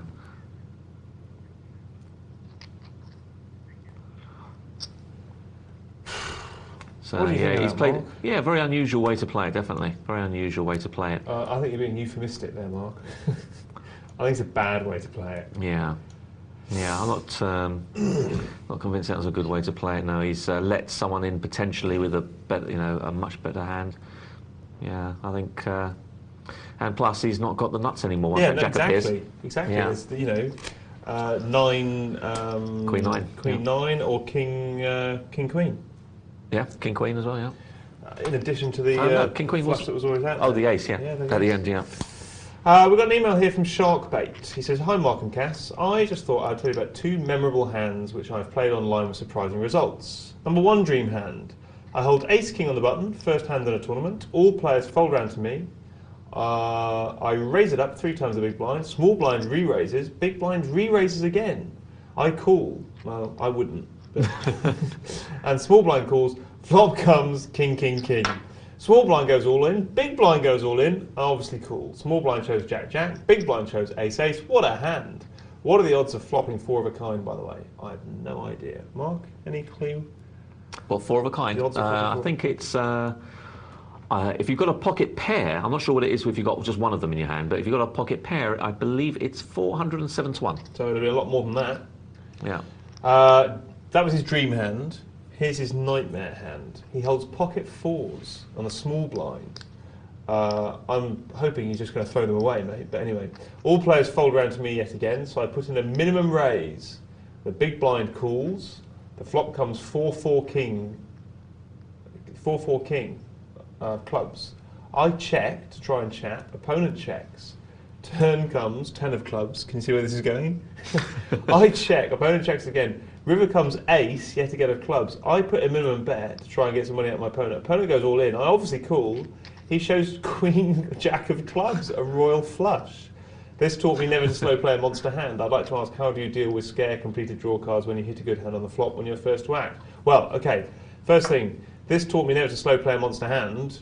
That's the wrong lesson to draw from it. Just because something happens on one occasion doesn't mean to say that, therefore, in your poker life, you need to play as if that's going to happen every time. So really, really important to still play the long game and not to, we've talked about this, haven't we, Mark, not to immunise yourself from pain. Yeah. If you immunise yourself from any pain, here's an idea, don't play poker, because you will lose hands. Now, the chance of that happening, I mean, that would take a bad beat in a casino with a tough bad beat policy, wouldn't it?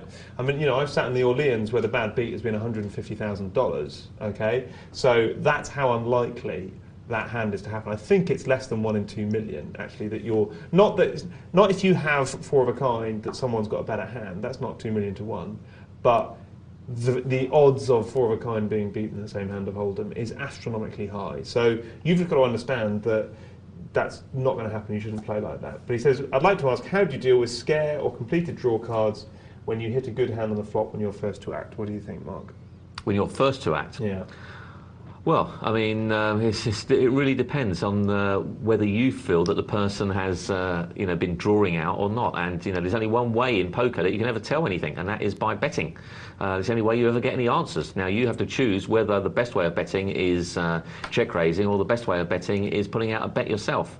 I think the answer would be the latter, i.e. putting out a bet yourself, and if you get re-raised and throw it away.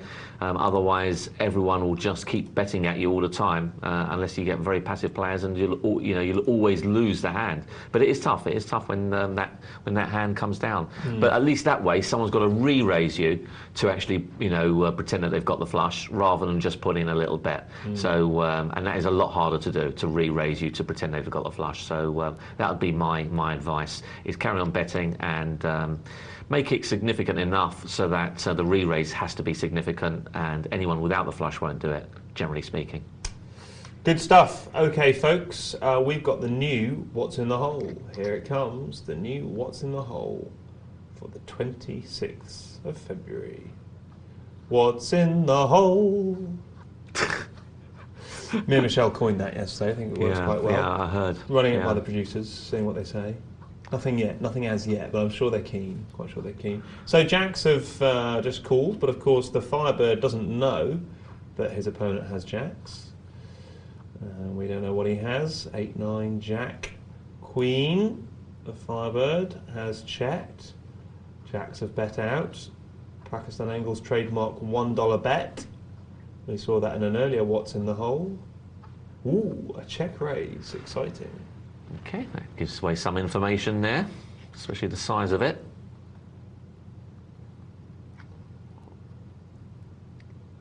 If I'm Jacks and Firebird is a solid player, I'm out of here now, but not Pakistan Angle. Oh no.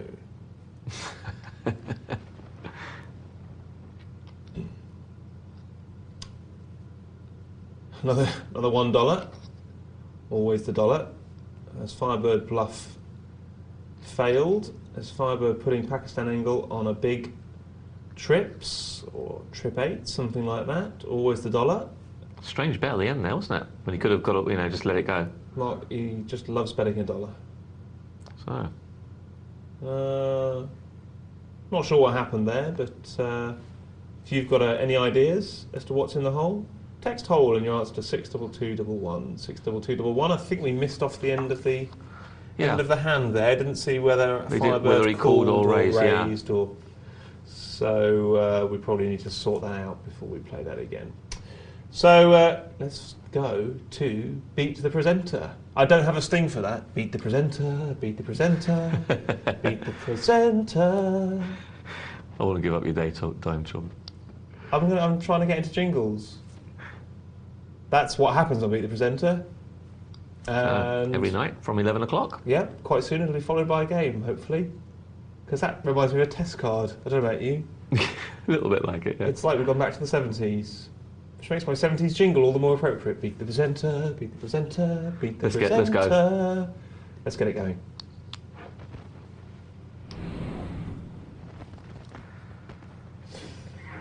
Okay, there we are. We've missed... Yeah, we've started a bit early, so I think we're going to try and rewind that back. Is it possible? Let's see if we can get our... Okay,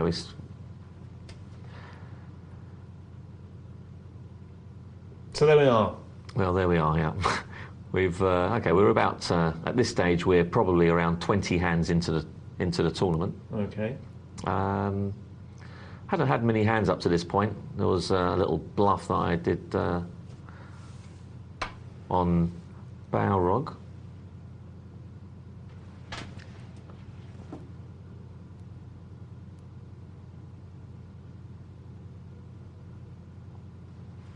So anyway, we've got, as you can see, I've got 9-5 in the small blind there, so I'm not interested here at all, whatever, regardless of what happens from Hoffy Be Good.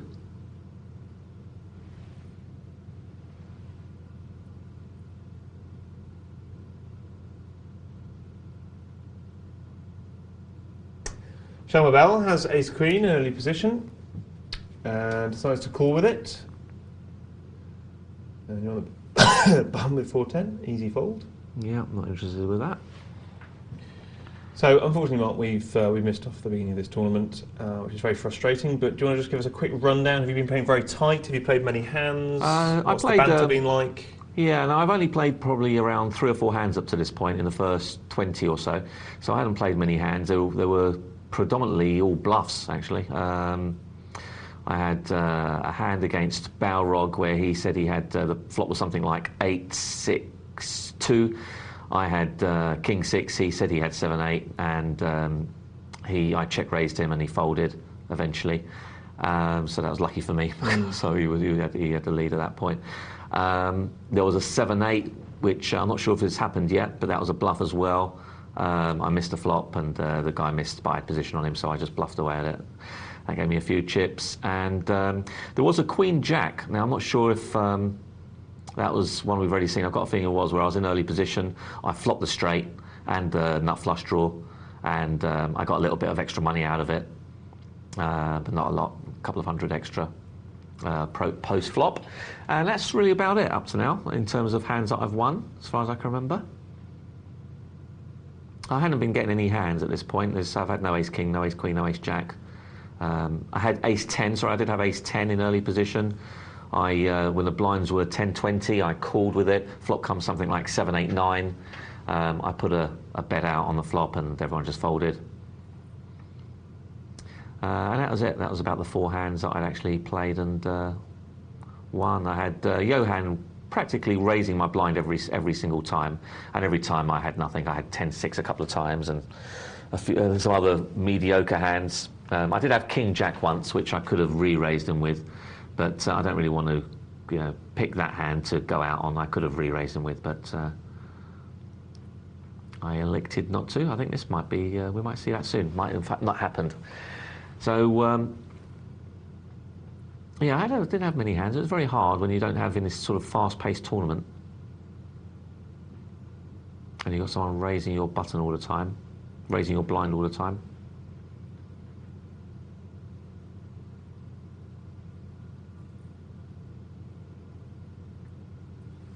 So once again, I think this is one of the 10-6s, yeah, there you go. And he had a genuine hand on that occasion, ace-7. Probably does it again, I dare say. See, this would be my argument, Mark, for loosening up in the early stages of a sit and go, because you say, it's very difficult if you don't get any hands, but we need to have a strategy, I think, that copes with not getting any hands, or the possibility or eventuality of not getting any hands.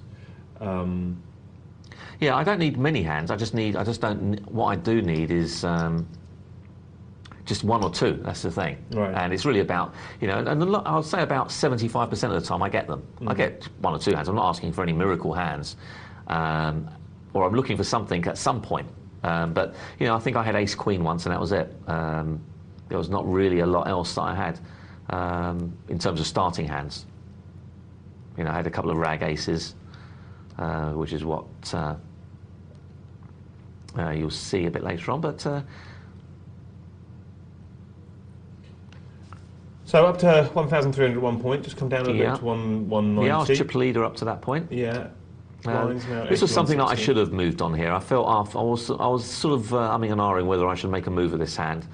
I'm not sure I would have got past shell my bell. I'm not sure it would have folded or not, but 4-5 I should have perhaps called. But the blinds I was a bit worried here because calling 10% of my stack more or less.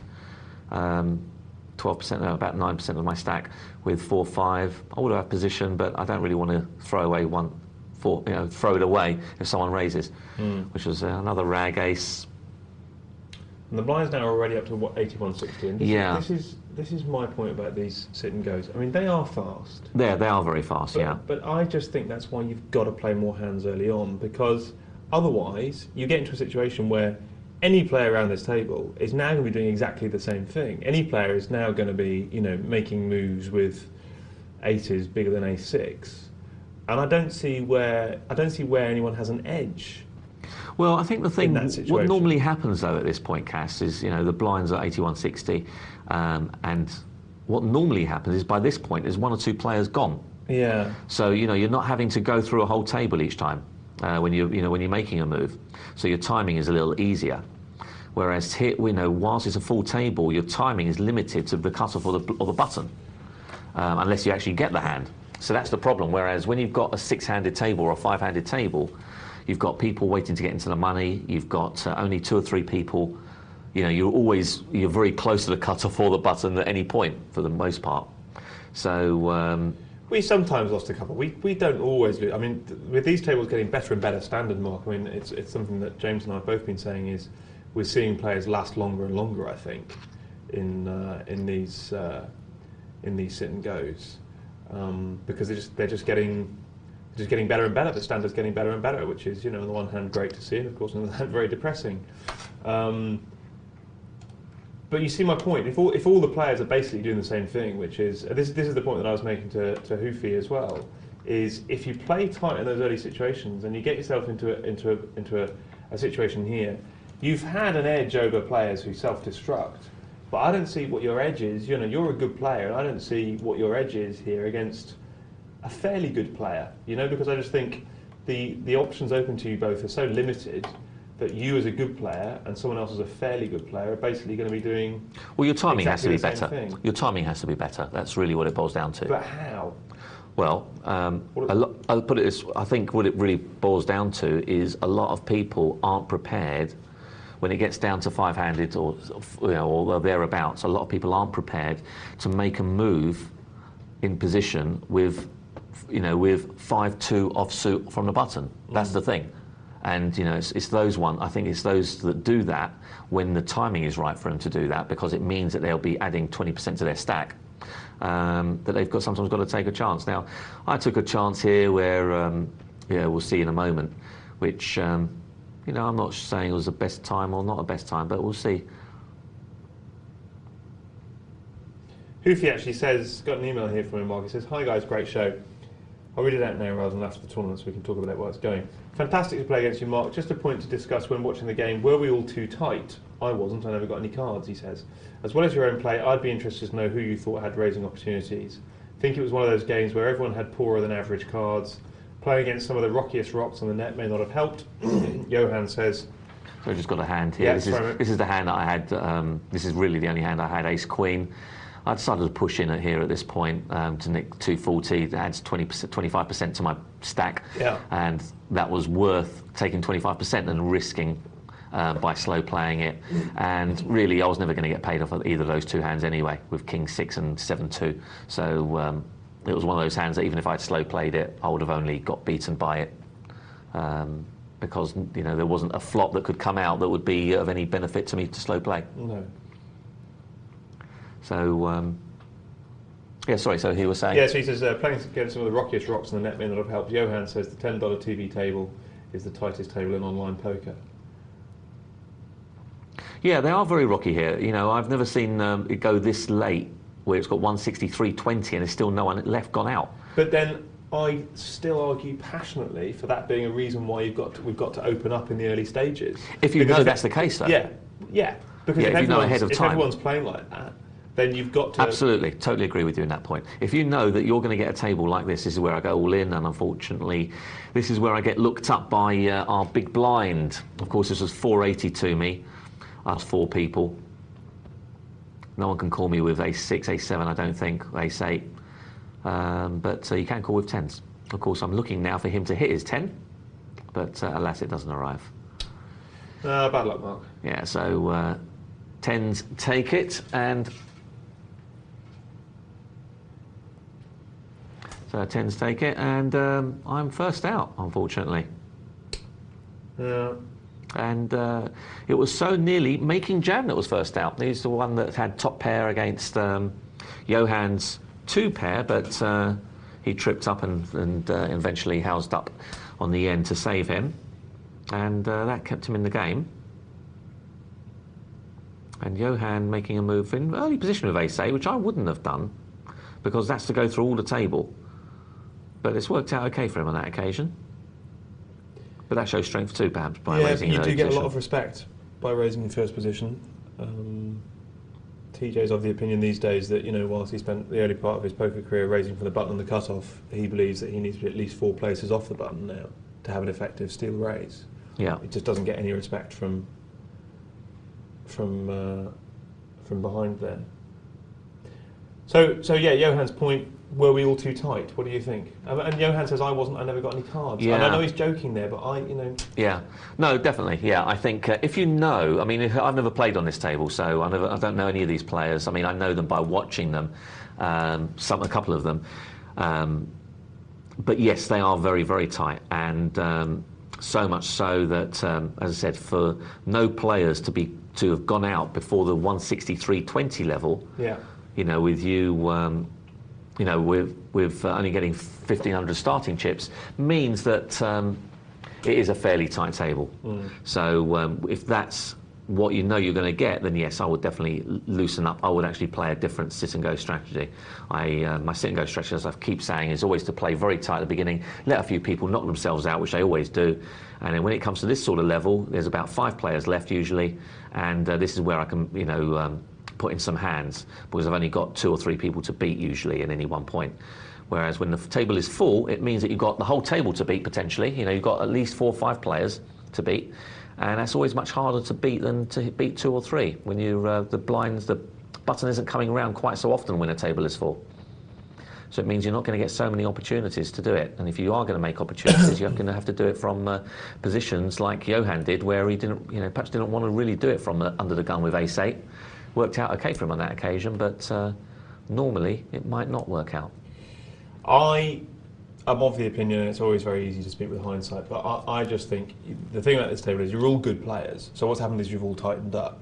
But I think what's got to be the case is the goodness of your play, and we've talked about this a number of times recently, because now they're just dropping out, now it's a spin the bottle contest, do you know what I mean? Well, it was sort of 2 players ago. I think poker is a good 60% reaction to the other players around the table, and if it's become clear that everyone's doing that, that's the time to open up wallop, I think. It's very hard to know though, after just one sitting, after sort of 20 hands, whether everyone is tight, because there will some raising going on, and you don't really.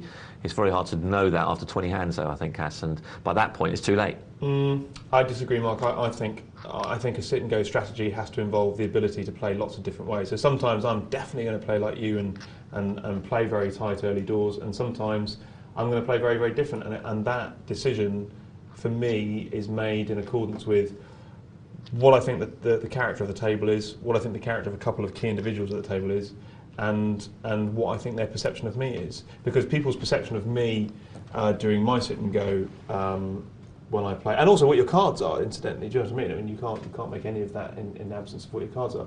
People's perception of me and my sit and go, people's perception of all of us, I think, actually has taken me massively by surprise. I thought people would be calling us every hand, do you know what I mean, to try and knock us out. Yeah, to try and take us out of the tournament. Yeah, that's what I thought, to scalps. And actually, it hasn't worked like that. Now, it could happen like that tomorrow by virtue of what I'm saying here, but I think it's very important to understand what people think. And if people are going to give us, or anyone, not just us in this situation, but anyone in any situation, a lot of respect for whatever reason. Maybe you've played tightly for a long time, maybe you've won your first 5 hands, maybe, who knows. I think it's really important to use that, and I think react quickly to it. I agree it's not easy, Mark. I'm not saying it's easy, but I do think that's an important aspect to sit and go play. Yeah, I've always said that I play it very robotically. Generally, sit and goes. We've just got possibly the final hand here. That's mad. Ace-6 against ace-5. I mean, we're only 326.40. Yeah. Oh, he's just got straight. He hit it straight. Yeah. We nearly went from 8 to 1 in about 8 hands. Yeah. Yeah, that's right. it's changed dramatically. And of course, Making Jam was one of that player that sucked out on Johan. So he got a little bit fortunate there. But we all need a bit of fortune in these games. When the games are fast like this, you can't. It's very hard to win without having some luck along the way.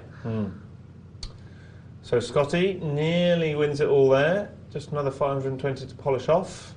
Yeah, he's going to be all in here, and Making Jam isn't in good position.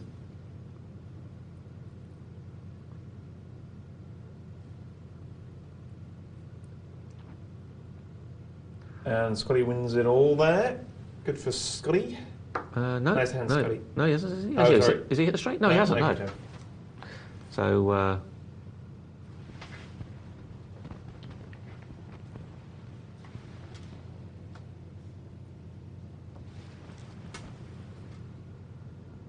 So Queen 2 against 9-5. And the Queen 2 is going to win by the looks of it, is he? I think he is. Yeah, so Scotty wins. So, Making Jam, who just came second there, has actually emailed the show. He says, good game, Mark. He says, that was the tightest single table tournament I've ever played on this site. The whole table was giving you loads of respect and nobody wanted to bet you out the door. Nice of you to do the honourable thing and give 7 players bragging rights. By the way, some of my strange plays might be explained by the fact that I was also playing the final table of a World Series qualifier. He says he missed this time, unfortunately, but he'll get there yet. Might renew our rivalry there, Mark. Yeah, I look forward to it. It's a good time to go. So if you get a chance to go to the World Series, you'll have a lot of fun out there, a lot of fun. So yeah, keep it, have a go. And Mark, are you playing any satellites to play in this World Series? I'll probably play it a little nearer the time. Yeah, I haven't started anything yet, but I'll probably start playing them. I guess probably end of March. Start that sort of time. Yeah, I'll be playing probably other satellites in between for WPT stuff. So fantastic. And on that note, we have joyous news. Dun, dun, dun, dun, dun, dun, dun. It's a world exclusive. Got an email from Dr. Tom. He says, "Hey folks, I'm off to the WPT in Reno. Finishing off the tourney now, but we've all got tickets. Fantastic. See you soon." That's absolutely fantastic. We say we've all got tickets. What we have as well? I don't think he's won them for us. I mean, I'd love to think so. That's not fair, is it? What's he trying to do then? He's saying that we've all got tickets. Who's we? The thing you have to remember is Dr. Tom is a selfish man. No, I don't mean that in a bad way. I mean, basically puts himself first. Yeah. Yeah. Anyway, we've got our the beginning part of that tourney. So let's head straight back over there and just see the first few hands of how it played out. And there you go. So this looks to be the first hand. So we'll see those hands that I was talking about, and I'll just talk you through those. So sorry I missed that earlier, but here they are. So there's another one of my lovely hands there, 8-4, suited. Obviously not going to do anything with that.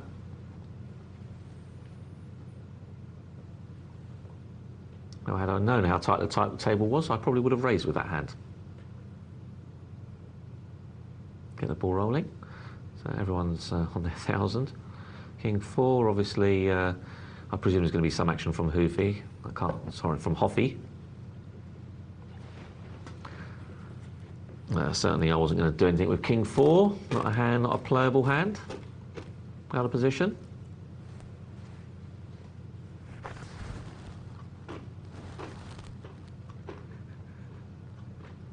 So Hoffy wins with his pair of 8s. And I get ace-10. I decide to limp with this hand. Thought I'd try and show some deceptive value. It's only 20, and if anyone raises me, all I've lost is 20, so I'm not too worried about that.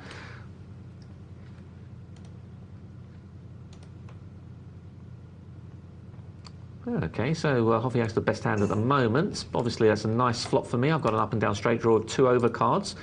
Obviously, one of my overcards is no good because that will give Hoffy 2 pair. I decide to bet out. Not a big bet, 40 if I remember, small bet, which is a little bit surprising that Hoffy Biggood didn't call, but he's thinking, well, 3 hearts on there, I'm out of position, I've got bottom pair. I'll probably just throw it away, and that's probably an okay fold from Hoffy. Probably would have done. I think it's Buffy Biggood.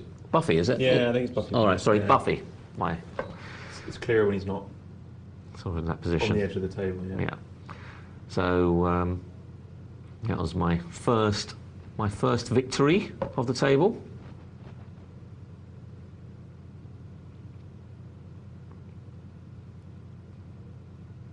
Obviously, can't do anything with 8-3.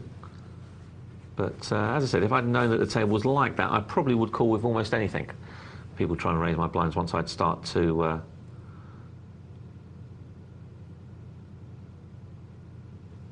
see these situations occur. It's a nice flop for Johan. Up and down with the flush draw. King 8 for me. I think I'll probably get, I think Johan, this is one of his occasions where he puts another raise in.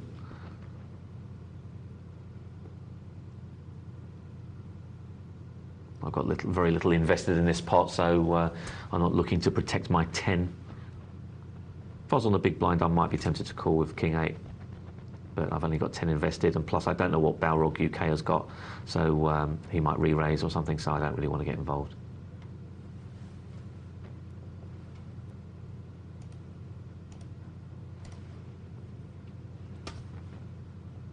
So I thought Johan was at it all the time, but obviously so far I've seen him only raise with good hands.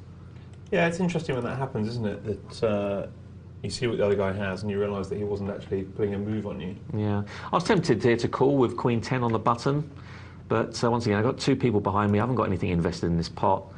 If it was Queen Jack, I'd probably call. If it was 10 Jack, I'd probably call. The fact there's a gap in the middle there, I'm likely not to make any straights, so I decided not to.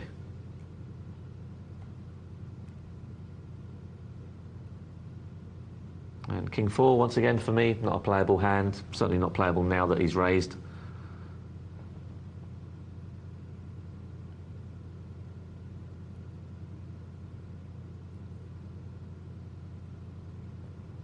And Scotty takes that one down with his pair.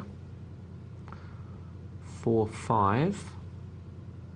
Nothing doing once again. And Johan this time with aces. Makes raise 4 times. I would have been tempted to limp in the Johan situation with aces. I think I would like to try and be deceptive or make it smaller bet anyway.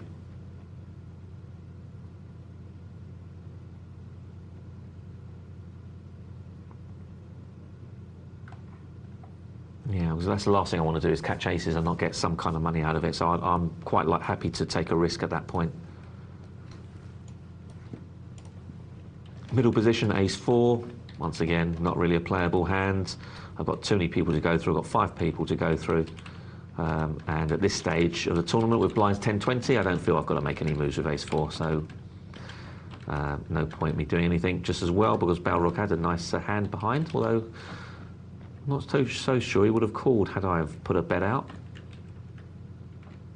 Scotty elected not to call with his King 10 suited.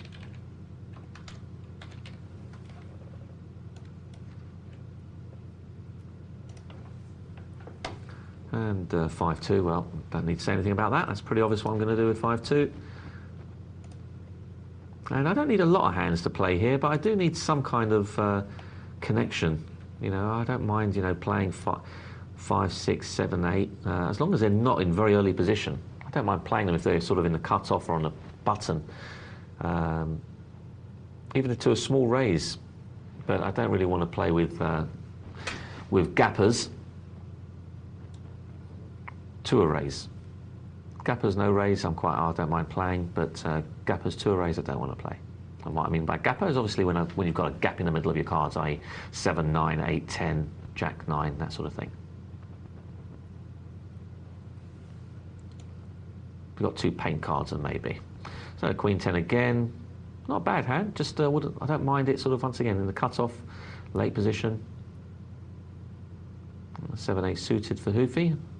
I think he pushes on this one and flashes it as well, if I remember correctly. So showed everyone the 7-8. I gave out a little giggle at this point. Nice hand there for Hoofy.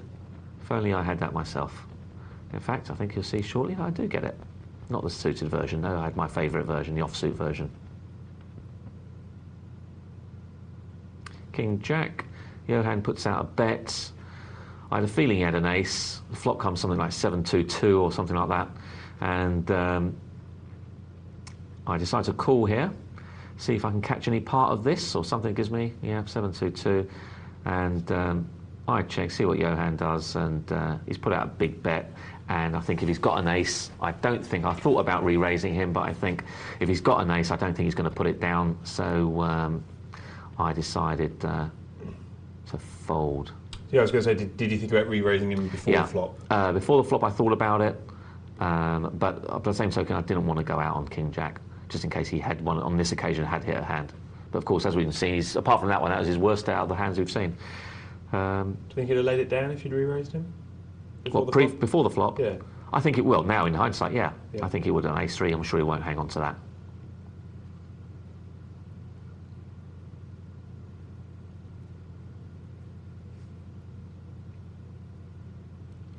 So, King-6. So I bet, he's raised, he's re-raised, and I'm about to re-raise him back again. So I've made quite a strong play. I've put in a second re-raise. And he's telling me over the chat that he's got 7-8. What does he do with 7-8? It's not the time to ask you for advice there, really, is it? Yeah, I mean, you're very generous with your advice, Mark, but even you'd be hard-pressed to give him the correct play there. Yeah. So I'm quite pleased, obviously, that he's laid that down.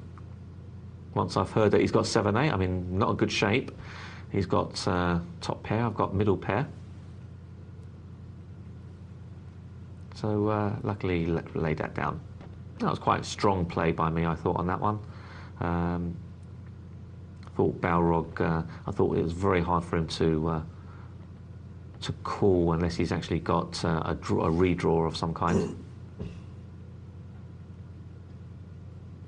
And plus, he could be making a move against a presenter, which is always something that was in my mind throughout the tournament. I was always wondering whether these guys were looking to get me knocked out.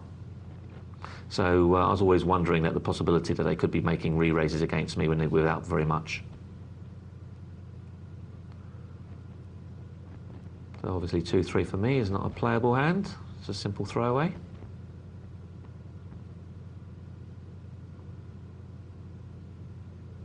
I think Balrog he's probably getting a bit fed up of having to throw away his hands all the time, so that's probably why he gave it a little bit of thought there.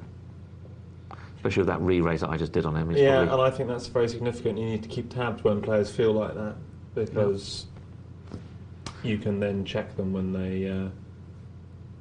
Now, obviously, I like my 7-8, as you know. Scotty just checks here, and I think unless he's got a queen, he can't call me with anything else. If I put a significant bet, I bet 120, put an overbet to the pot, just to make it difficult for him to re-raise. If he wants to re-raise, he's got to put a significant amount of chips in. And unless he's got a queen in his hand, he's going to find it very hard to do that. So, well done. So far I've had to just really win by sort of bluffs. That's all I've really had going for me. There's only so many bluffs you can keep getting away with. You've played a lot of hands though, Mark. You said you'd only played about 3 or 4 hands. I mean, you've played... I have, yeah. I've only played about 4 hands. You've seen a lot of my cards, but I haven't played... all I've played is a 7-8. I played the Ace-10. I played the King-Jack. King-6. You played the King-Jack. And the King-6, which was on the big blind. Yeah, so King-Jack, King-6, Ace-10, 7-8. That's it, 4 hands. And don't forget, King-6 was on the big blind anyway, so...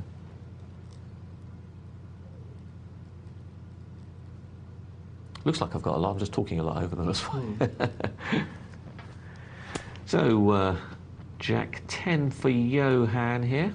Another hand he's picked up. Got top pair. And he can bet comfortably away at this, I think. Of course, now... it's a nice raise here. I can't remember what Johan does here, but... he's got a redraw as well, so... he might be thinking, though, that his redraw might not be any good if Shell has already got it. And he threw away the best hand there. But difficult to re-raise. Jack Queen, I think I limp in here. The way I look at it is it's only 40 if I get raised out of it, then I can always throw it away. I haven't lost much out of my stack.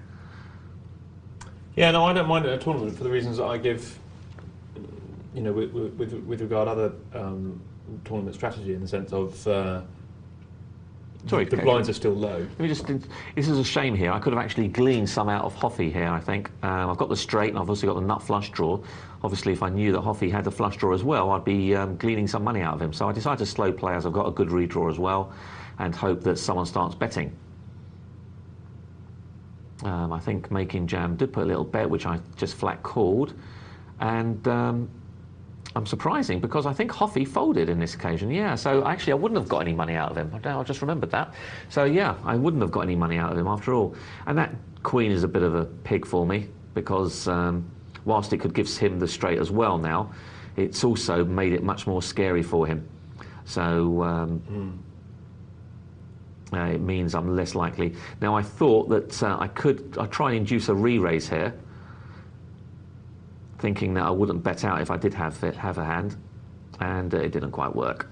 I think he thought about doing it, but decided not to. I put a significantly small bet out there, hoping that he would go over the top, but he didn't, so he didn't fall for that one.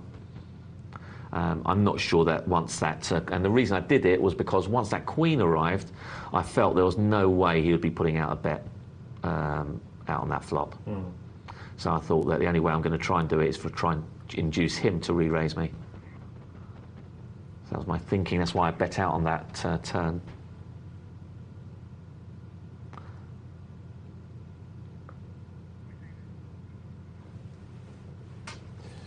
Excellent. We're back to the beginning. Here we are. This is where we left it. Absolutely. Fantastic. So there we go. So what are your thoughts, Cass, on what you saw out of those hands? What should I have done differently? Oh no, it's not far be it from me. And even if I was being picky, there's nothing I'd cite there. There's absolutely nothing about an individual hand. Do you know what I mean? There's nothing I would say because I mean, you were playing hands that I would advocate playing in the early stages of sit and go, like the Jack Queen suited in early position.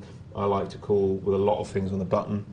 In the early stages of sit and go. I just like to give myself the opportunity, because it doesn't cost very much in the scheme of my stack. In the same way that we slow play aces and kings in the early stages of sit and goes, because there's no point raising it up and just getting the blinds of 30. They're not going to win us the tournament. I also think that those cheap costs are the time to play loose. And the early stages of sit and go. But I think the most interesting thing to come out of it in this discussion for me is just mulling over in my mind. There's an old Hollywood phrase or something. All acting is reacting and all writing is rewriting. In the same way, I think all poker is reacting in a certain way. We talk about getting beyond the stage of just playing your cards, and it has to progress to a stage of playing your opponents. Not in the sense of the stupid cliche, play the man, not the cards, but you're playing the table. Do you know what I mean? You're playing the table both in terms of your understanding of how they're playing en masse, and also in terms of your understanding of how they're perceiving you constantly. And I just think that, even though this is a fast sit and go tournament, it's what I enjoy about sit and goes is precisely that everyone's different in a way, and I don't have a particular style that I bring to it. I've said many, many times a structure on which I hang my thoughts on. Do you know what I mean? Sort of fast, then slow down, then speed up, and towards getting heads up. But it will change massively, and I think one of the absolute key components of a sit and go, because you're so close to the money all the time and it's all contained and you can see the entire tournament, is asking yourself, are other players busting themselves out? Because if they are, you can pull back and allow them to do it, and just pick your spots when you've got great cards, great expectation, and try and double through in those situations. And if they're not, then you've got to get involved, I think. And in that situation, they weren't. No. I think it's a great opportunity to get involved because they're folding to you so often, and I think you can harvest chips. In the same way that we talk about the bubble is a great time to harvest chips. For whatever reason, could be completely different the next time we log on, but for whatever reason on that table, everyone was giving people such a wide berth, and giving you such a wide berth particularly, that you could really enjoy it. that situation. Yeah. I think that's really what it boils down to, and that's usually, I mean, normally under normal circumstances, I wouldn't play that ace-6 that I went out on. There was 4 people behind me, but I did start to believe that I was getting a bit of respect, and people were laying down, and they were starting to tighten up. So normally, under normal circumstances, I'll just throw away that ace-6 and wait for a better opportunity later, but the blinds were starting to get a little bit high. I felt that people were playing tight, and they couldn't call me unless they had a decent hand, and unfortunately I did walk into a decent pocket pair. So. I don't think there's anything wrong with that play, Mark. I just made the point again. I'm not trying to rub anything in or anything. Just my conclusion is it's nothing wrong with that play. There's nothing I'm looking at going, for me, I would have done this all differently. It's just, I think the thing with sit and goes is we don't want to get ourselves in that situation. Because I think we want to be in a situation in sit and go where we always have the edge. Yeah. And my problem with what Hoofy said and playing tight in such a fast sit and go, and these are fast sit and goes, they're faster than the ones I'd like to play in. The problem with it is that if you get yourself into a situation where a guy who's been playing poker 2 weeks would have gone all in there, and you would go all in there, what's your edge over them? Do you know what I mean? If everyone's doing the same thing, we've got to have a situation, I think, in which you have an edge over those players. And the thing about a fast sit and go is, therefore, you've got to accumulate, I think, in the early stages. Anyway, just an opinion. As I always say, there is no one right way to play poker at all. If there was, it would be a very boring game. Should we go back to a multi-table? Let's do that. Yeah, cool.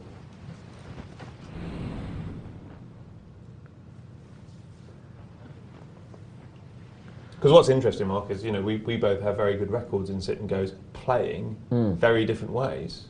Absolutely, That's what's interesting. I mean, and the funny thing is, Cass, when I'm playing satellite-based sit and goes, that actually result in one player getting everything, as opposed to 3 payoffs, I actually play totally differently. Yeah. I've said this before, that I don't actually play it like a normal sit and go strategy like I advocate. I actually play it like a normal tournament, where I'll play in the early part of the tournament, just like you've said, I'll play more hands than I will, especially on the button and around that area, and I'll be calling a lot more and trying to play a lot more poker as opposed to a lot more system.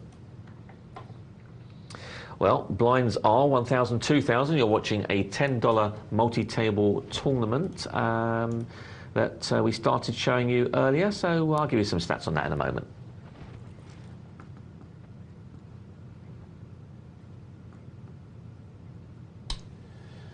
Yeah, I'm just sitting here very jealous of Dr. Tom, to be honest with you.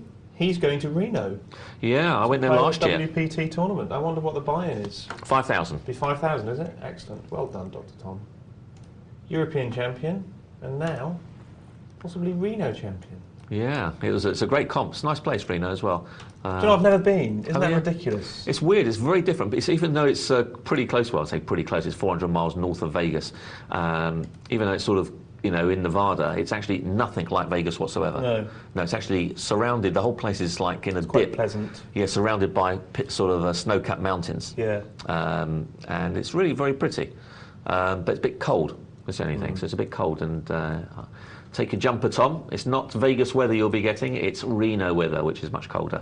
So yeah, there is an off chance. There is an off chance that I might go, but it is an off chance at this stage. Johan Harans emailed us and says, "Hi, I was loose in the beginning of that sit and go, raising a lot and wanted action more early than usual, but no one called me, and it's just luck in the end when there were 7 players left at blinds of 160, 320. Yeah, absolutely. It is luck at that point. You do need to catch your hands and make lots of moves and hope that no one has something behind you. But yeah, he's very fortunate. So I'll have to have a little go at Reno now that he's done that. He's inspired me. Well, not only that, we've got an email from Smoking Piper, who says, "Hi guys, great show as usual. I just qualified for the WPT event at Reno as well. I didn't realise Dr. Tom had done it. I think I bullied him a couple of times. Laugh out loud, sorry Tom. I didn't realise he was in until after it had finished. Can you give me any advice for the event? I listen and watch every night, and thanks all you guys, I made it. When I win the final table, I'll buy you all a drink, or maybe 20 drinks. Well, I mean, I've got to be honest with you, Smoking Piper, if you do win, it's going to be at least 20 drinks, isn't it? If we're going to give you some advice now, it's going to help you get there. Great show again, and thanks for all the advice. Well, this is your domain, really, Mark. What would you say to someone going to play in the big $5,000 buy-in, probably never played in something that big before?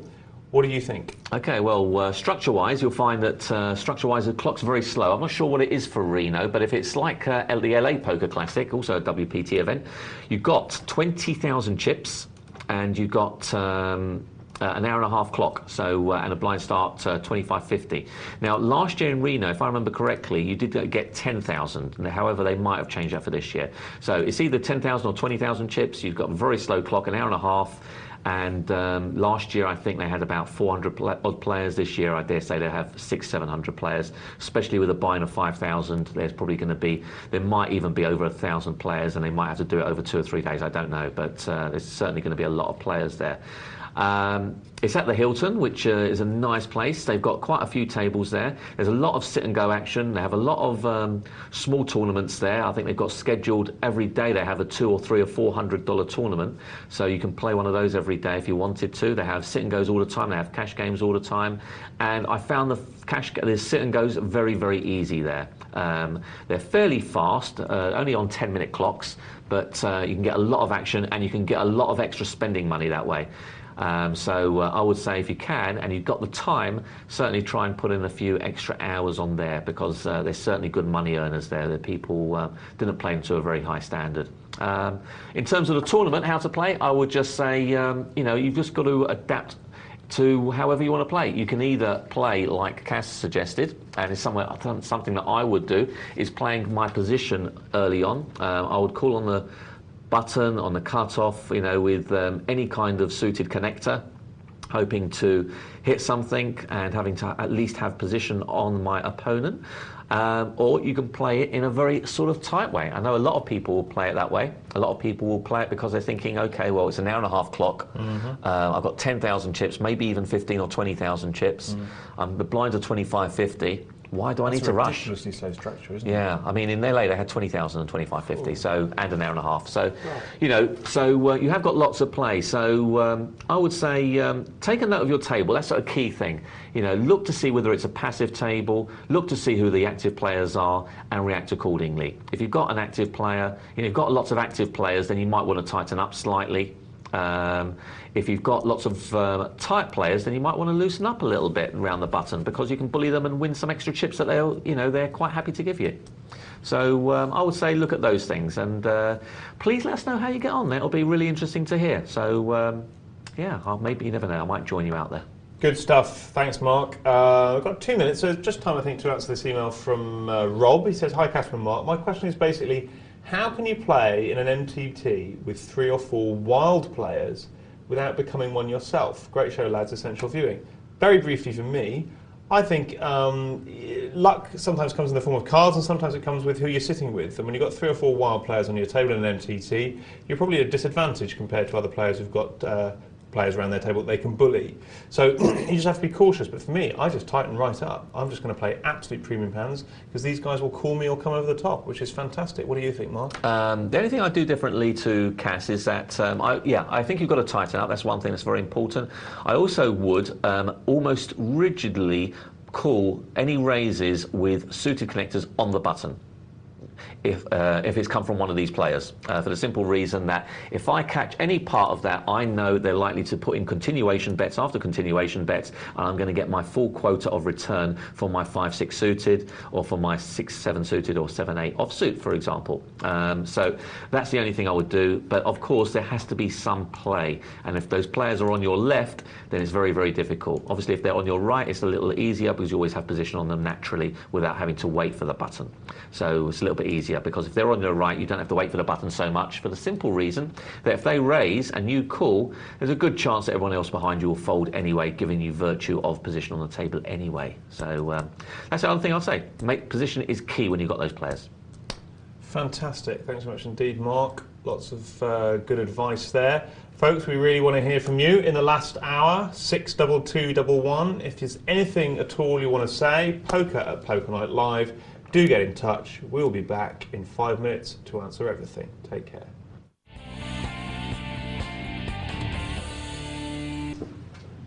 Hi folks, welcome back to Poker Night Live. It's the last part of 4. There'll be another show along tomorrow. If you're wishing there's more, there will be more tomorrow. And quite soon, there'll be lots more on what channel, Mark? 834? 843? Mark! We're supposed to know it off by heart. I've been away. 843, that's where we'll be. It's even a little rhyme, 843, that's 843, okay. 843, that's where we'll be. I remember that now. That's a good one. It's gaming and dating, those two classic bedfellows, gaming and dating. So do write us an email with some sort of a little rhyme or ditty that conforms to the parameters of our Lonely Hearts competition. The parameters of which are as follows. To celebrate PokerZone's new channel, 843, it's moving to gaming dating section of Sky EPG. We're offering one lucky viewer the chance to represent PokerZone as a roving reporter in Las Vegas at the 2006 World Series of Poker. It's possibly the best prize ever given away in the history of television. So if you're not entering this competition, I am, or something. We're looking for the best quirky poker-related Lonely Hearts column adverts. For example, well-stacked gentleman seats loose player for some all-night action. The wittiest and most original entries will be shortlisted before an overall winner is announced on February the 28th on a dedicated episode of Poker Night Live at 10 PM on the new channel 843. Please send your entries to lonelyhearts@pokerzone.tv. Competition closes midnight, February 25th, 2006. So that's today. That's now. It's So gone. there we are. It's too late. It's too late. Well, we might be able to stick them in. Who knows? I won't say. Might be able to stick them in, might they? Probably should have thought that through, really. Maybe had a read of it in the break before embarrassing ourselves. Well, what I will say though, does that mean I folks, can't enter? not now. You can't. No. Well, you could always backdate it and sort of do a bit of your. I'm not happy dodginess. about this. I'm not happy about someone else going to Vegas instead of me. Yeah. Well, it's going to be. I will say for people, whoever does end up winning, you're going to have a fabulous time there. Vegas is a great place. You'll enjoy the Rio very, very much. It's a lot of action and it's a lot of fun. So whoever wins it, you're going to have a lot of fun. And if you haven't done, well, you can email in, and I don't know if it'll be accepted or not now, but who knows? It might slip through the net. Hey. Let's watch a truncated What's in the Hole. Truncated version. It went on a little bit too long. We thought, nah, let's just cut it. They'll get it. So there we go. We've got the Firebird with the mystery hand. He's got a limp from Pakistan, England. England.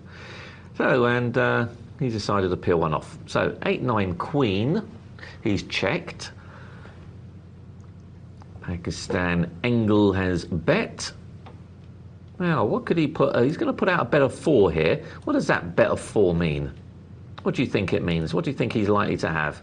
Is he likely to do it with 10 Jack, or has he just got top pair and he's checked it and put out a bet? Is it 2 pair, bottom 2 pair perhaps? Or is it just a total bluff because he doesn't think that Pakistan Engel has got anything?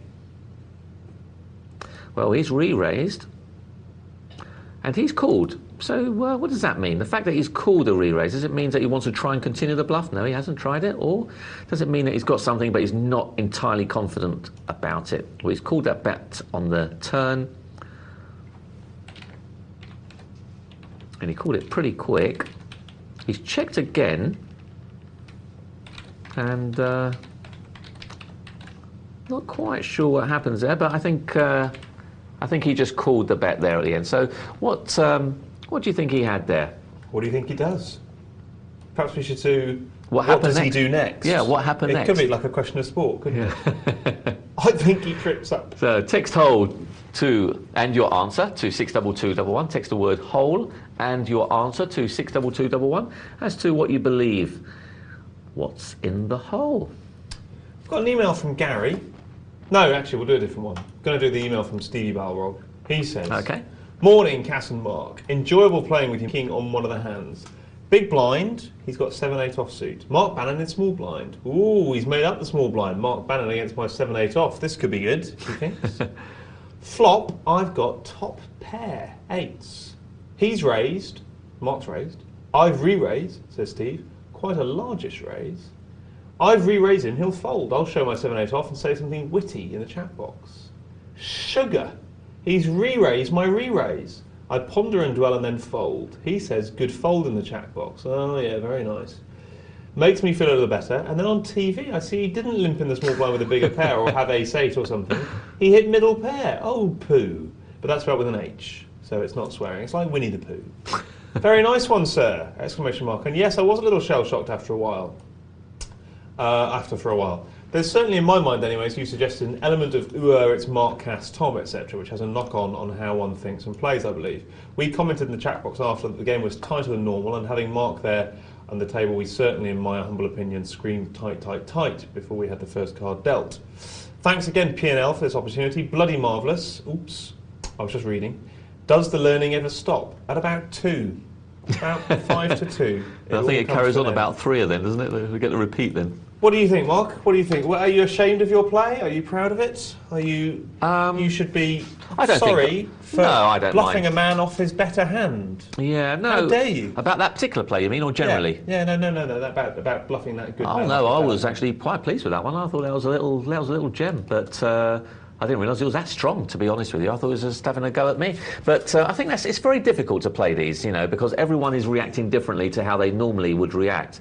You got the other side of the presenters, i.e. the viewers, who are playing against you, and they're wondering how they should play against you. So they're perhaps adjusting their game. You're now adjusting to how you think they're adjusting their game, and the whole thing becomes one big mess. So it'd be nice just to play where no one knew who you were, and they were just playing their normal game, and I would just play my normal game, and then it'll be a little surprise. So you see, that's an interesting point, because I inherently agree with you. I genuinely don't like playing when people know who I am. Everyone knows an awful lot about my play. I'm incredibly generous in my comments. I've never held anything back in all my time on Poker Night Live. There's no way that I would tell people the handle under which I play normally online. Yeah. But I must confess to finding it a lot more interesting than I thought I would. And I can't really put my finger on why. It's something about the fact that because I know what people know about me, it therefore makes it interesting trying to assess what they're going to do in light of that. Do you know what I mean? Whereas most of the time online, it's like no second one knows guessing, jack about or second me. or third guessing even. It's exactly. Yeah. So as an exercise, I would hate to do it. Obviously you'd hate to play when someone knows a lot more about you, but as an exercise, I'm finding it more interesting than I thought. Yeah. So, yeah. Anyway. Well, I think the fact that everyone played tighter than usual because they're aware of my strategy in this, and I was toying with the idea when I knew I was going to play this tonight that I might loosen up for it just to change the way they thought. But I thought, no, I still think that if I stick by my original, well, it'll still give me a chance of. The things, everyone still stayed in, and the blinds were really high, and that strategy sort of went out the window. Unfortunately, I need 2 or 3 players to get knocked out for my strategy to work at that point, and unfortunately, they didn't. So it made it very, very hard. Cool. We're going to get to a bit of a cash game. But I thoroughly enjoy playing with all you guys, as you seem to suggest that you enjoy playing with me. I thoroughly enjoyed it. I thought it was a fun table. I tried to chat as much as possible in there just to keep things going. But it's a bit hard when that damn Johan was raising me all the time, but he did have a hand most of the time. I think his worst hand was ace-3, so that's okay. I'll let you off on this occasion, Johan. Cad. Well, this is interesting. We were watching this game earlier, 25 cent, 50 cent, and we were watching that most players had way over the 50 mark, bar 1 or 2, and now we can see that it seems to have gone down, whereas the average sort of area is around 50, 60 sort of mark. So looks like the overall amount of money on the table has gone down. Let's have a quick look at the current leaderboard. We've got SG145, who's top of the show with 75. Not far behind him is Tony the Fox with 71. And everyone else is sort of hovering between 45 and 60, 61 or so. So pretty averaged out are the chips. No one's got a mountain over anyone else, so it should be interesting to see how this one plays out. So this is a 25 cent, 50 cent. Everything's in American dollars, or cents in this case. $50 maximum buy-in. $5 minimum buy-in. You can get up, you can go and play as long as there's a seat available, and you can get up after one hand if you so wish, or you can even get up without even playing a hand. So whether you stay on there for 5 minutes or 5 hours is totally up to you. And that's the great thing about cash games. If you've got 45 minutes to kill, on my way down here, on my way down here, when I was at the airport in Los Angeles waiting, I logged onto a Wi-Fi spot on my laptop, had an hour to kill before the thing, played a cash game for an hour. So it's a good thing about it. you've got moments where you want to play, and it's very good for me playing those kind of times, playing for an hour, because I don't like playing long stretches if I can avoid it. I don't mind playing live long stretches, but I'm not keen on playing online long stretches. So I lose my focus fairly quickly after about an hour and a half or two. In cash games, tournaments, it's a little bit easier to maintain because the posts are always moving, so it always gives you different areas to focus on. Whereas in cash games, the posts are always pretty upright, and you know exactly where they are at any point. So it means that there's a little bit harder to keep your focus. Well, moving on to this game, we've got Stevie C with best hand at the moment, although he's probably worried about those 2 overcards and the 3 black cards that are there. He has got the 5 of spades in his hand, but I'm sure he's not enthused about hitting a 5 flush. And this is really a throwaway hand at this point, the way he's played it anyway. If he wanted to play it and put a bet out and then got re-raised, then that's a different story. But that once he's decided to check and he's got bet, then he'll be a brave man to re-raise. Out of position, I think, without something a little stronger than that.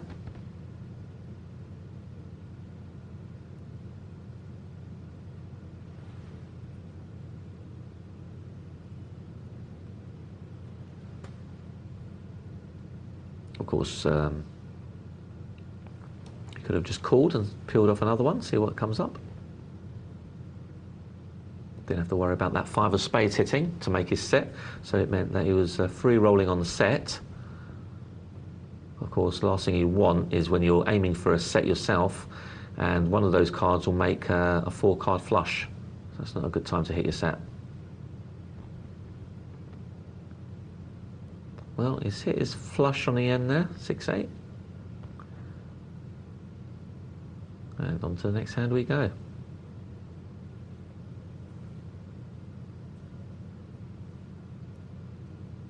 Well, Battle of the Blinds, 10-7 against 9-10. SG decides to limp. Don't really mind the player every now and again, and difficult position for him here, but it's worked out okay for him. He's hit top pair. And he's checked in. I like the play. I like the check because he knows that rakeback is almost certainly going to put out a bet here with that board. And the fact that he's got the lead in the betting. Oh, he doesn't. What a crafty check there by rake. He was suspicious, I think. I think SG probably checked a little bit too quickly for his liking. And now he's put a little tiny bet out there just to say, have you got a queen? I don't think that's what it is, Mark. Rakeback has shown no sign to me of ever betting on the flop if he misses it. Well, he did it just then on the previous hand. Really? Yeah, he did it against the guy with a pair of 5s, and he had nothing. He missed the flop completely. Okay, fine. I've seen 4 hands now where he hasn't. Oh, really? Yeah, okay. Yeah, he hasn't. Not at all. His style for me is very much see the flop cheaply, take a massive pot when I've got it. But even when he's in position and the guy's checked to him on the flop of 7-4-4, I mean, I think overall it's a losing player, isn't it? Not betting in that situation. I don't think so. No. No. I'm happy when players don't. And you've got the lead, the betting lead as well. Yeah.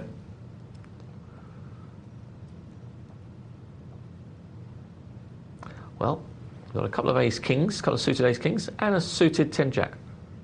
Oh, that was very tight by Snap It there, wasn't it? 10-jack, suited. I know he's out of position, but that's probably the one hand I don't mind calling out of position with. 10-jack, 8-9, 9-10. They're suited. He wouldn't have hit anyway, but he might have wanted to. Well, knowing Snappy, he probably wouldn't have bet his draw, but yeah, I think it may be a missed opportunity there. I don't know. Okay, folks, we're going to go to the final table of the multi-table tournament. Excellent. As quick as we can. Well, we've had a couple of players busted out. There's Negrani. Perhaps it's him himself. No, it must be.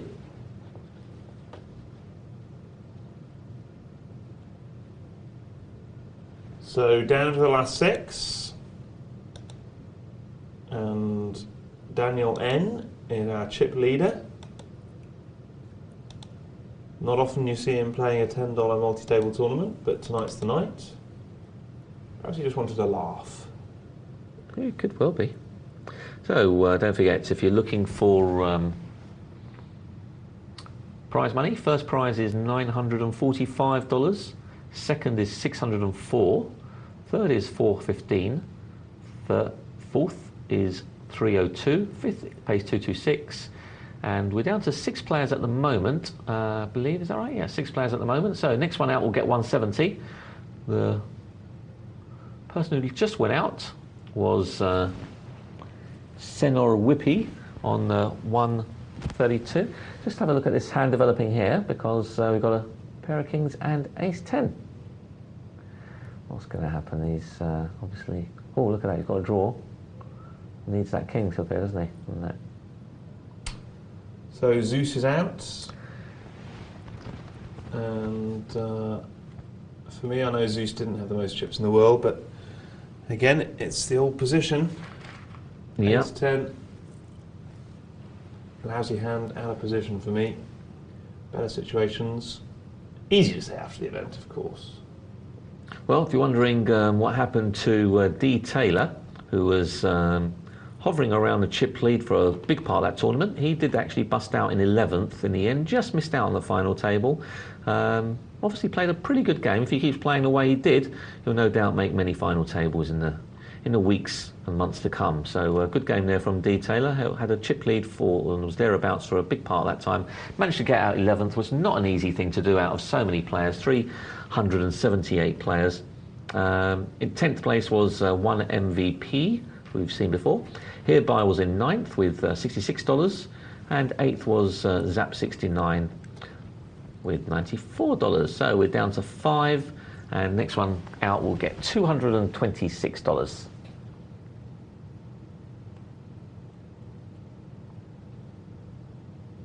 So Negreanu's doing well here. They've got big chip lead. The Loyalist isn't far behind him. And girls can play languishing at the bottom of that group, and Pigeonhead in 4th of that group. So be interesting to see how where all these guys end up finishing. Lots of play still.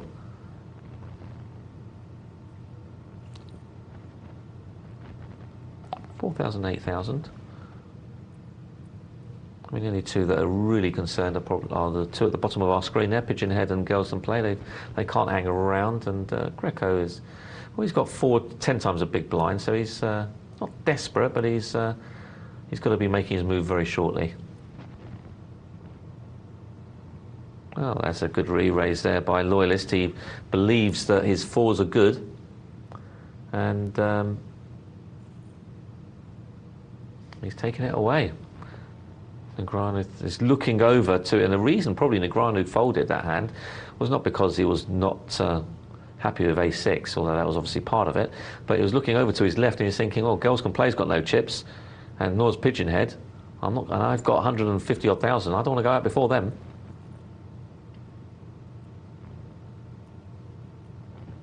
And Girls Can Play doubles through.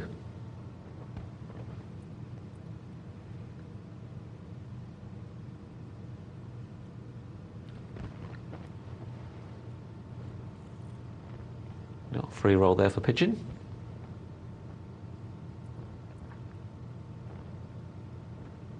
Greco with a 9-10. How's he going to feel about that?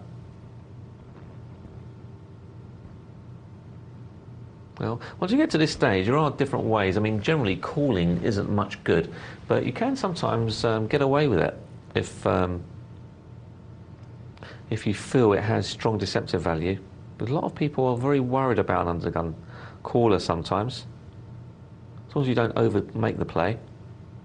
It's like anything though, if you do something too often, then people read you for what it is and will start playing against you.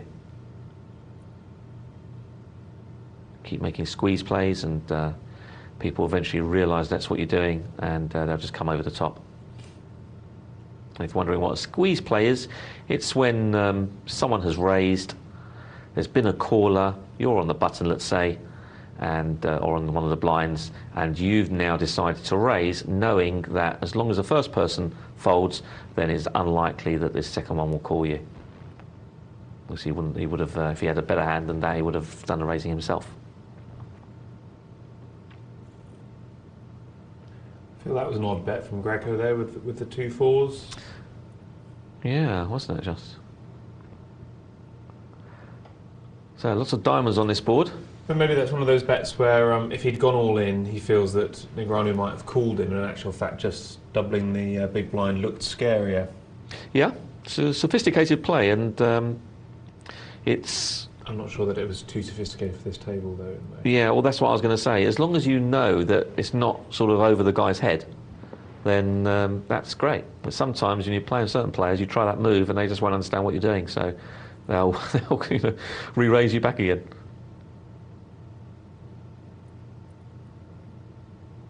See, now, I mean, this partly pertains to the era of poker in which you're talking about, and like you said, Mark, how sophisticated your opponents are and what the general dominant ideology is. But I think far more intelligent than playing a pair of 10s in first position for 6 or 7 times the big blind, which was a theory at one point. You've got to play these, put a massive bet in so no one will call you.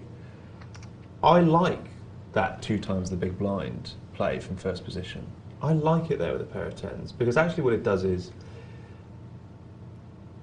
as you say, it looks scary if you use it occasionally. It looks like it could be aces and kings that don't want to scare people. Yes, it will be re-raised by aces and kings, but better to have a 2 times the big blind play raised by aces and kings than a 6 times the big blind play raised aces and kings. Because really, if someone re-raises that substantially, you've got to release it with 10s at this stage in the tournament. Yeah.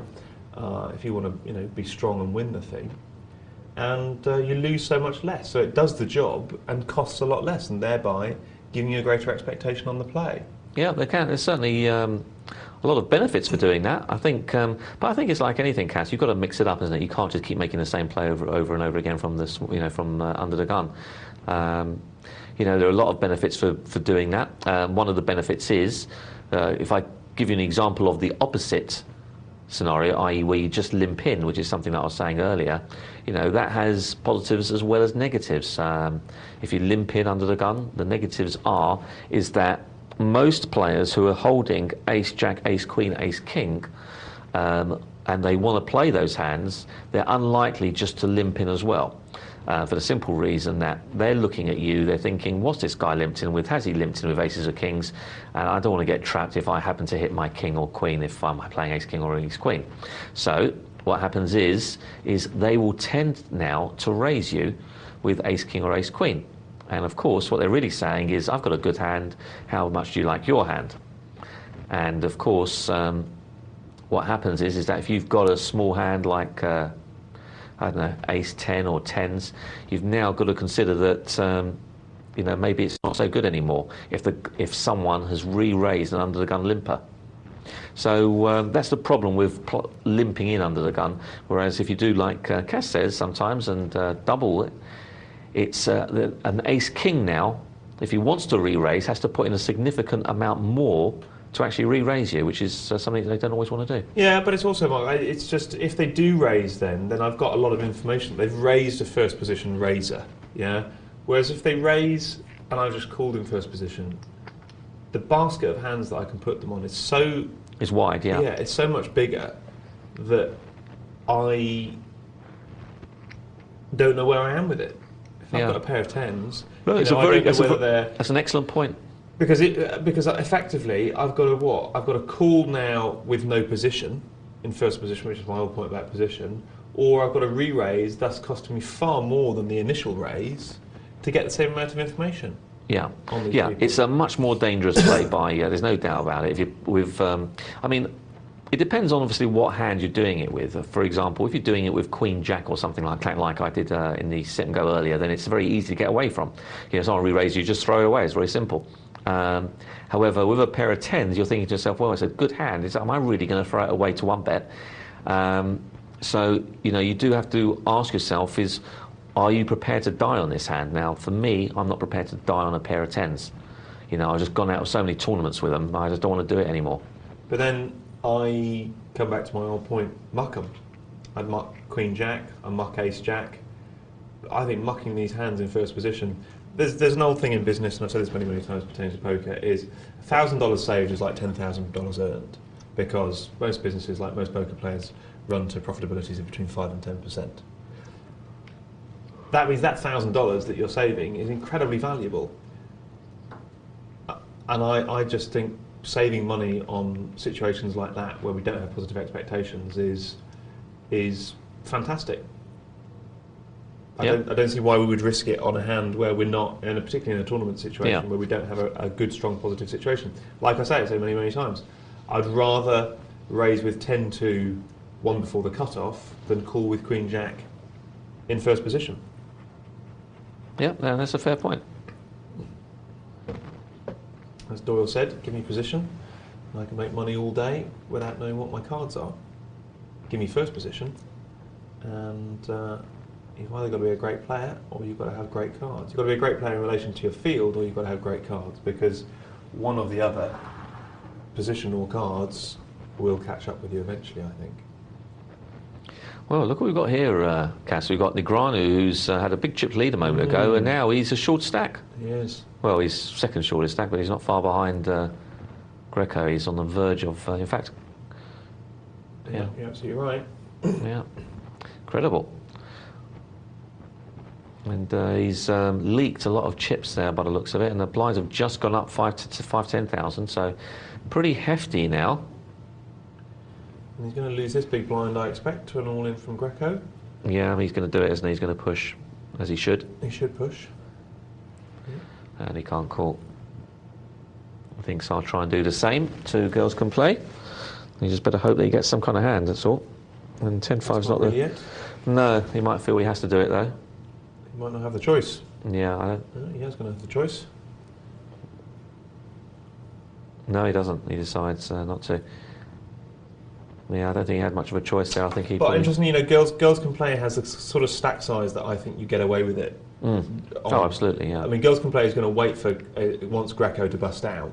I don't think Girls Can Play is going to mind losing a big blind there. No. And for more than half the stat, which is 36,000, I think she's got to have a really good hand to call. Now, could she have a really good hand? Yes, of course, because we don't have any information on her. But it would have been 41, in fact, because he had the 5. Don't forget. Yeah, that's right. So could she have had a good hand? Yes, definitely. But I think enough time she won't have a good enough hand to call to give that positive expectation in tournament terms. Yeah, so I would have pushed there with anything. I think it's like we said, isn't it? It's a play you've generally got to decide before you even get your cards. Yeah. The timing was right for it. There's no two ways about it. The timing was spot on. It's been a bit unfortunate. It's got a full house. Good for Negreanu. The interesting thing is, actually, Loyalist just proved my point there. It doesn't work against massive stacks, and it doesn't work against tiny stacks. You know, if Girls Can Play had 20,000 there, she would have called with anything. Yeah. If she was Loyalist with an enormous stack, then he would call with anything, as he did. Yeah. But when you've got a person with roughly the same sort of stack as you, particularly if they're just a little bit less, which Girls Can Play wasn't, they've got some future in the tournament. They don't want to put it in with anything. You've got them just covered. You can make moves against those people. No, that's a good point, yeah. They're the ones you want to push.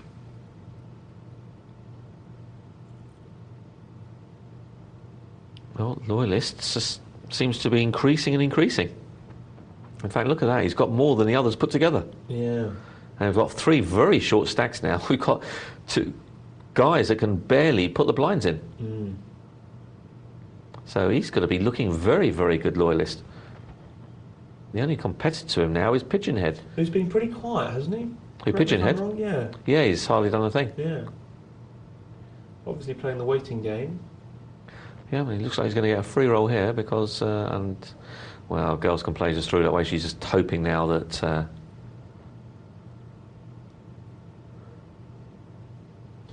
Well, it's an interesting war of attrition now, isn't it? It is, yeah.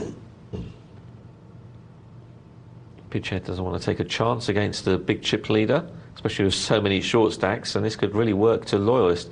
And Loyalist can push here with anything. For the simple reason, he's looking up and he's thinking, that's a bit late. Oh, how much has he got there? 6,000, is that what he's got left? Who? Negreanu? Unfortunately, the programme has a slight systemic anomaly, so that when all the money's put in the middle, it's hard to tell. But I think on that occasion it was. I don't know. Oh! Queen high. Queen of diamonds takes it.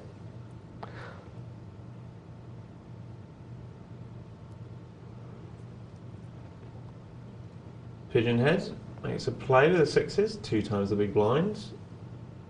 It's becoming fashion. Yeah, I would have liked to see slightly more, perhaps 25,000, just to give Negroni something else to think about, just in case he had some kind of semi-hand that he might have thought about calling with. That extra 5 might have just pulled him off. But doesn't really make any difference. Here's an interesting array of hands. Ace Jack in first position, King 10 in the small blind. Negroni says, I'm done with it. And the Ace Jack calls in the big blind. Will it just be checked, or will someone seize an initiative here? Will position win out, or will it be counter position? Who knows? Loyalist has the Ace of Hearts. Well, that would give him the semi-bluff rights. He doesn't take them. Yeah, that was a missed opportunity, wasn't it, on the turn? Especially with a nothing card like the 7 coming down. He knows that, he should have known that Pigeon Head would have bet with the Queen at that point. For me, that's a problem with speed. I say this so many times. I'm just going to make a little tape recording of myself saying it, play it into the microphone.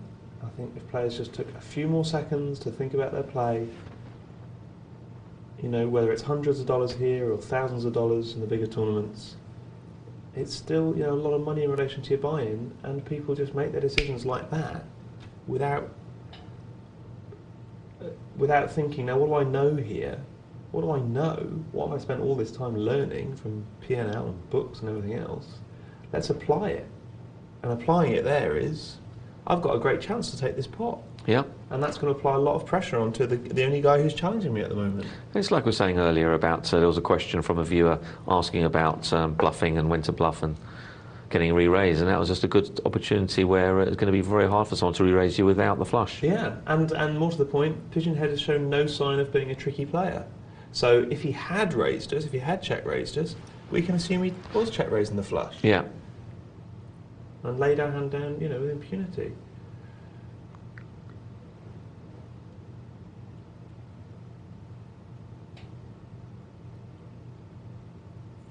Now you see 20,000 there, that is precisely where I would be betting more, because I do want the hands that are better than 2s to lay down, and it is possible to get hands better than 2s to lay down with a 3 or 4 times the big blind raise. That's not the case with 10s and jacks. It's not the case to get people to put down queens, kings and aces with a 3 or 4 times the big blind raise. Yeah. That's precisely where you should be betting 3 or 4 times the big blind, to say, right, I've got a good, strong, confident hand here, and you're going to have to put a lot of money in with your 5s and 6s or 10 jack suited. If you want to call it, and on many occasions people won't.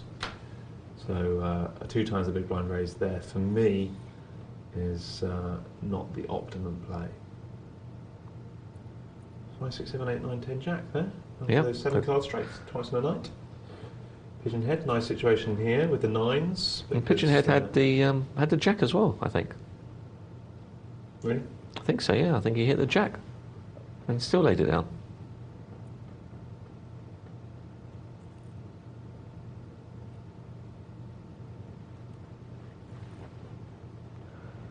Yeah, that was nice for Pigeon Head.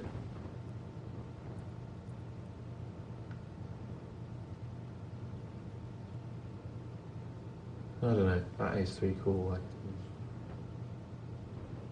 don't know what to say really. Well, I think we're seeing All-Inski here from Greco. I'm sure he's not going to hold anything back. No, he doesn't. He's looking at the pot, 25,000 waiting to be had there. He's thinking, if I can put my money in, I can probably get it without anyone else calling me. Oh, he has called with a jack 9. Oh, yeah, but he's been calling with ace 3, let alone jack 9. Hasn't Yeah. He's been calling 56,000 with his ace 3. I mean, Greco absolutely right to do that with ace queen, because again, it's all about saying, what are these players demonstrated? What are they likely to do in response to me? I mean, if I'm loyalist, to be honest with you, in that situation, when I'm calling with jack 9 on the button, I'm calling, because I've got to know that there's a very strong chance that Greco in the small blind is going to go all in. We know that he had ace queen, but small stacks are going to get aggressive at some point. Here come the bullets out to play. Yep.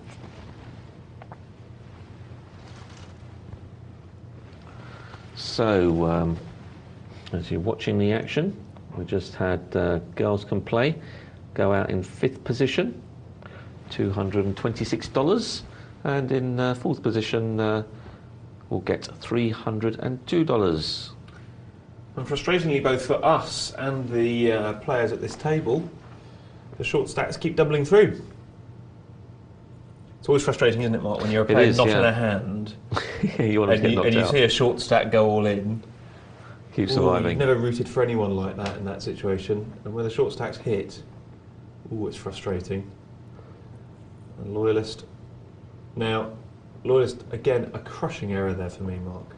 A crushing error. You've got to set Greco all in when you hit your third 5, haven't you? Yeah. Leaving a player alive in this situation is one of the cardinal sins of tournament poker, folks. Whatever callable bet rule you have becomes absolutely for the birds compared to... If Greco's going to call for a quarter of his stack at that point, Loyalist, he's going to call for all of it. He's not going to say, all right, well, I'll just see him for a quarter of my stack, but I'll keep these 3/4 in reserve. If he's going to call it, he's going to call it. And you've got to take him out of the tournament at that point. Got to. I hate being unequivocal in poker because there aren't many unequivocal situations in poker. It's a game of opinions, but that's got to be one of them, hasn't it, Mark? Yeah, I think so.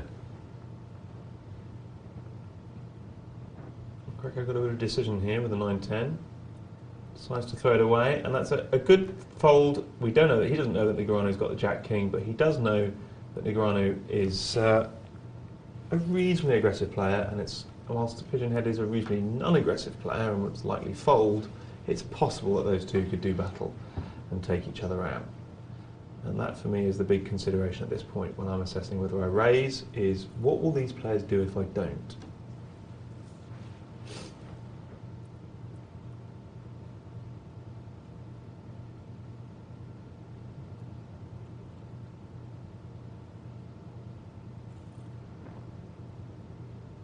Well, folded round there on a small blind to big blind. Always a nice little gift.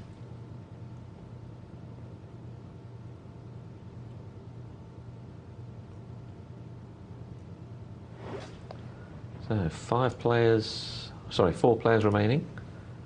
First gets 945, 604 to second, 415 to third, and 302 for fourth. Who's it going to be?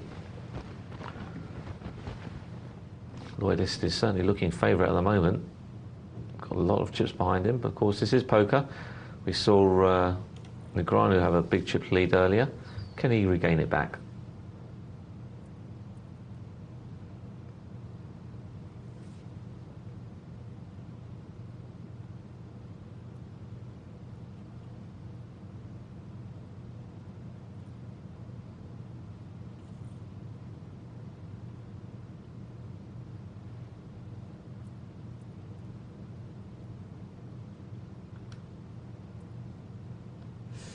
Yeah, he pushes. Now, it'll be interesting to see whether Greco calls here. Does he want to stake his tournament on ace-8?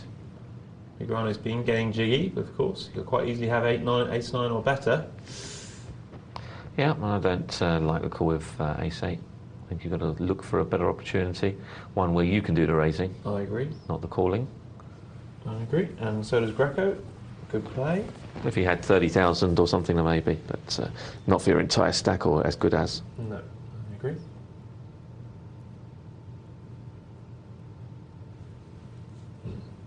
Queen 8 versus Queen 9 here.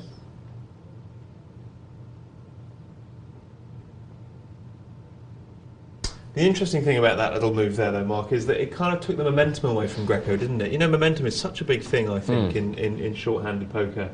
And by throwing the ace-8 away, he kind of got into that situation with the Queen 8, where if the previous hand he'd actually re-raised Negreanu and got Negreanu to fold it, that Queen 8 would have been a raise, I think, from the small blind. It's so mental in terms of what do I think I can get away with, what will this guy put down to me? And Queen 8 is a really good example, I think, of a borderline hand that goes from being, I'm going to get the guy with this, to there's no way I'm going to push anything through with this, and just folding it. Yeah, no, I agree. It's there is definitely a lot of momentum in poker, and if you can, part of the key is actually keeping that momentum. But same token, it can be momentum when you're losing as well. Yeah, absolutely. So that's another thing to watch out for. Dragging you down, there's no doubt about it. No doubt about it. But I mean, it can happen on a macro scale in terms of tournament to tournament or month to month, but it can also happen on a micro scale, just hand to hand. Just, I suddenly got the heebie-jeebies about this Queen 8. And I do think, I find it absolutely fascinating when I experience it, because, the times of your biggest wins, and then, classic example there against 6-7, I mean, that's a lovely, little stealing hand when the blinds get big, I think. Yeah, I think so. I think you've got to make some kind of move with that.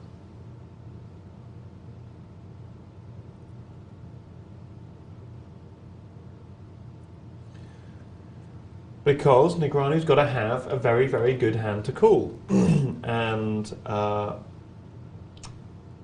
against your 6-7 from the small blind, Negreanu would be staking his entire tournament on it. He doesn't want to do that.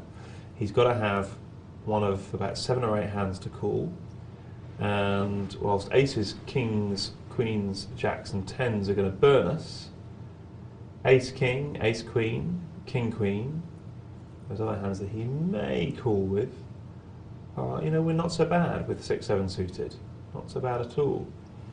So that leaves only 5 or 6 possible holdings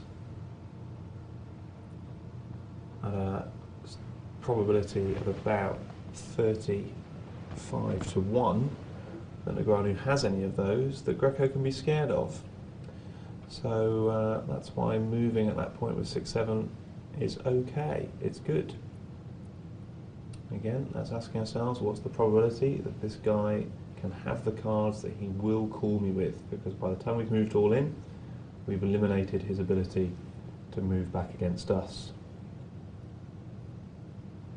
That's the power of the all-in. That's why it needs to be understood and respected and not misused in the early stages of tournaments when we have massive overlays to the blinds and all-ins are just unnecessary.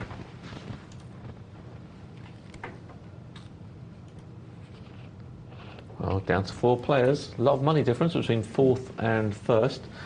Difference is over $600. Mm-hmm. So definitely worth trying to get that first place. You see, now, this is classic, I think, Mark, because Greco may hit his flush, and indeed he does, and that's great, but I think wait until he had ace-6, wait until he had an ace. It's a far less good time to move than when you've got 6-7 with one opponent. Yeah, no, I agree. Ace-6 with 3 opponents. Tournaments are all about a combination, well, all poker is all about a combination of position, situation and cards. And just playing the cards as Greco was there is far less useful than taking the totality of situations into account. Any ace, far less good in my opinion than that heads-up situation with an opponent who just doesn't want to call. Snowmen versus bullets now, Mark. Yeah, and ace-10 just to boot. He saved Negreanu's life.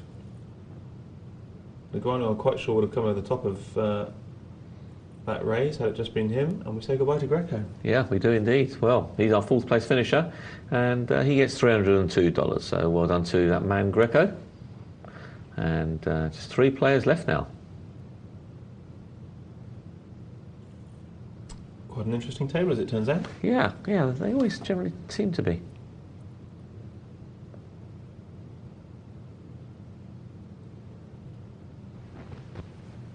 We've got an email here, Mark, which I'm going to read out because I wanted to tackle it before the end of the programme, and this tournament may go on, so we'll discuss it in between hands. Of course, if there's anything interesting, we'll give the table priority. Very quickly, email from a taxer. Hi guys, love your programme. Now, this email makes me angry, but that's no offence to Metaxa, I just want to make that perfectly clear. Ooh, 9-10 suited, got the flush draw. Losing at the moment to that Queen-7. Queen-7 doesn't have a call, lays it down. Right, given that poker is 80-20 luck, well, I'm not sure that's a given, Metaxa, to be honest with you. I doubt your premise. Ace-King in the small blind. What's Pigeon going to do against Loyalist? Raises, I'm sure this will be folded. No, moves all in. Wow. What have we got here? Wow, look at that. hits the ace. Say goodbye to Loyalist. Yeah, from a big chip lead. And now we see Pigeonhead storm to the top. So Loyalist finishes third for $415. And Pigeonhead, who was our shortest stack when we joined it, is now chip leader. And hasn't played half badly at all, I don't think, Mark. No, he must have done something right. Has sat back when he needed to and has opened up when he needed to. So there you go, me starting to read an email. It's like going to the toilet when you're in a restaurant waiting for your food. Precipitated the biggest excitement of the night. Just have a look at the next cards before I go back to the email. No, ace jack. Well, 2 pair on the end there for Pigeonhead.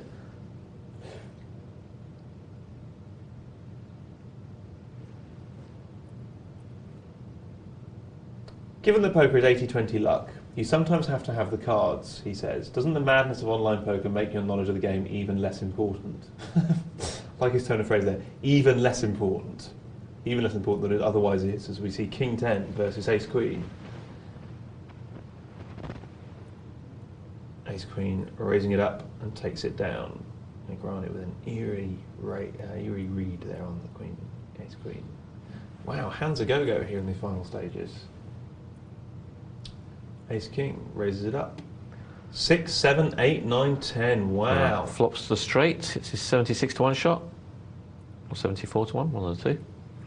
Right, just smooth calling all the way. Is Pigeonhead going to try and take it? No. He's going to fold there.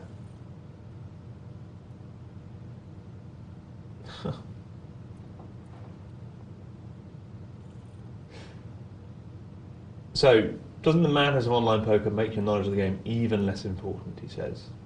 When you have ace king and go all in against a baddie holding 2-5 off, and the flop hits him after his crazy call, and it does it way too often, make theory, given that 80% is luck, fly. Doesn't that make theory, given that 80% is luck, fly out the window? If they ain't doing the same as you, it's a different game, he says. Now, I disagree with a number of parts of this email, not least this 80-20 principle. What is he saying? 80% luck? He's saying it's 80% luck. Or is he saying 20% given luck? the fact that someone can call with 2-5 off and hit the flop, and that happens all the time, doesn't that make theory fly out the window?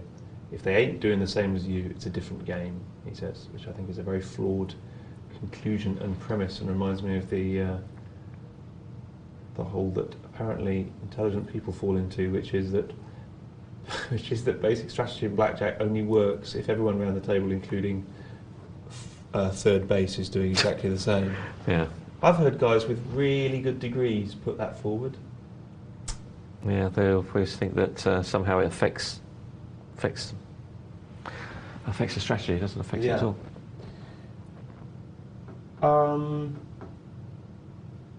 I just wanted to raise it before the end of the show, Mark, because it's one of those emails that I think it's important to address, but at the same time it's hard to know sometimes where to start, isn't it? It's like we want to talk about it at the beginning of a show and say, right, these are the reasons why the argument doesn't hold water, but let's look at Negreanu pushing all in, taking that pot from Pigeonhead. Basically, with Taxa, comes down to this. Comes down to the fact that poker is a very long-run game. In fact, I'm going to quote you a little line from the forums here, where Rob Knotts writes, "In poker, the edge provided by correct play is much smaller than most people naturally expect. They subconsciously feel that good play ought to be rewarded by immediate results. In fact, only in the medium to long term do the small edges add up to strong profit or loss." And Dr. Dean replies, yep, spot on. Most people don't realise that a good poker player has only a few percentage edge limit at poker. Well, they do if they watch this show, Dr. Dean, because we say that all the time. Mind you, a bad player is at a massive disadvantage, which is absolutely true, because the rake at 5% means that even if everyone were exactly the same, they would all be losing money slowly but steadily to the site. So what can we say with Taxa? The fact is poker is a long-run game, and you've got to get used to that, and actually in 21st century, human beings are very, very bad at being long-run animals. They want everything now. They have things like 5-minute marinade and other oxymorons, and the notion that something can kick in after a long period of time rather than when your idiot hits his 2-5 on the flop feels like anathema to you, or an anathema to you, but you've got to get used to it. You've got to get used to it, or you can't be a poker player, I would say. What do you think, Mark? Yeah, pretty much. You know, you've got to accept that poker is a game of variances, and you know, when like any game where there is a luck element involved, the higher the luck, the bigger the variance. And in certain types of poker, there'll be more variance than others. So, for example, in tournaments, I've just got a hand developing here. Oh, Pigeon Head takes it down. Fantastic. We have a conclusion. And Pigeon Head takes home the prize of $945. Fantastic. 604 well goes to second. So very nice, isn't it? Excellent. Yeah, finish what you're saying. For example, Yeah. So tournaments. basically, it's you know, tournaments are bigger variances than cash games. So you're going to find that the swings are bigger, and you know, that's the nature of poker for you. It's just one of those things. You can't look at short term. Poker's not a game of short term play. There will be swings where you know, you do get some short-term success and then some short-term failure, but overall you're looking for a long-term result. Absolutely right, Mark. Great. Okay, folks, well, listen, we've had a fantastic show. I hope you've enjoyed it. I do apologise for being late. Please blame the police who decided to close the entirety of the M11. That's given me a 5-hour round trip to Stansted. Tomorrow night, there is a $10 Crazy Poker MTT, which we are going to be following. So do tune in for that and lots of other treats, including What's in the Hole? And how did it go? Be the presenter, be the presenter. I can't remember that tune. But I'm sure it was jolly good. When are you next on, Mark? I'm on, let me think. Oh, tomorrow. Are you doing tomorrow? I'm on for the next couple of days, in fact, yeah. Oh, okay, so, fantastic, fantastic. I'm doing something like Wednesday of next week or something like that. So, cool. yeah, so do tune in. Get all your poker questions, thoughts, queries on the texts and emails. Do enter our competition, or do stay tuned for the 28th when we're revealing the results of our competition. And Mark and I will see you both very soon. Take care. Bye now.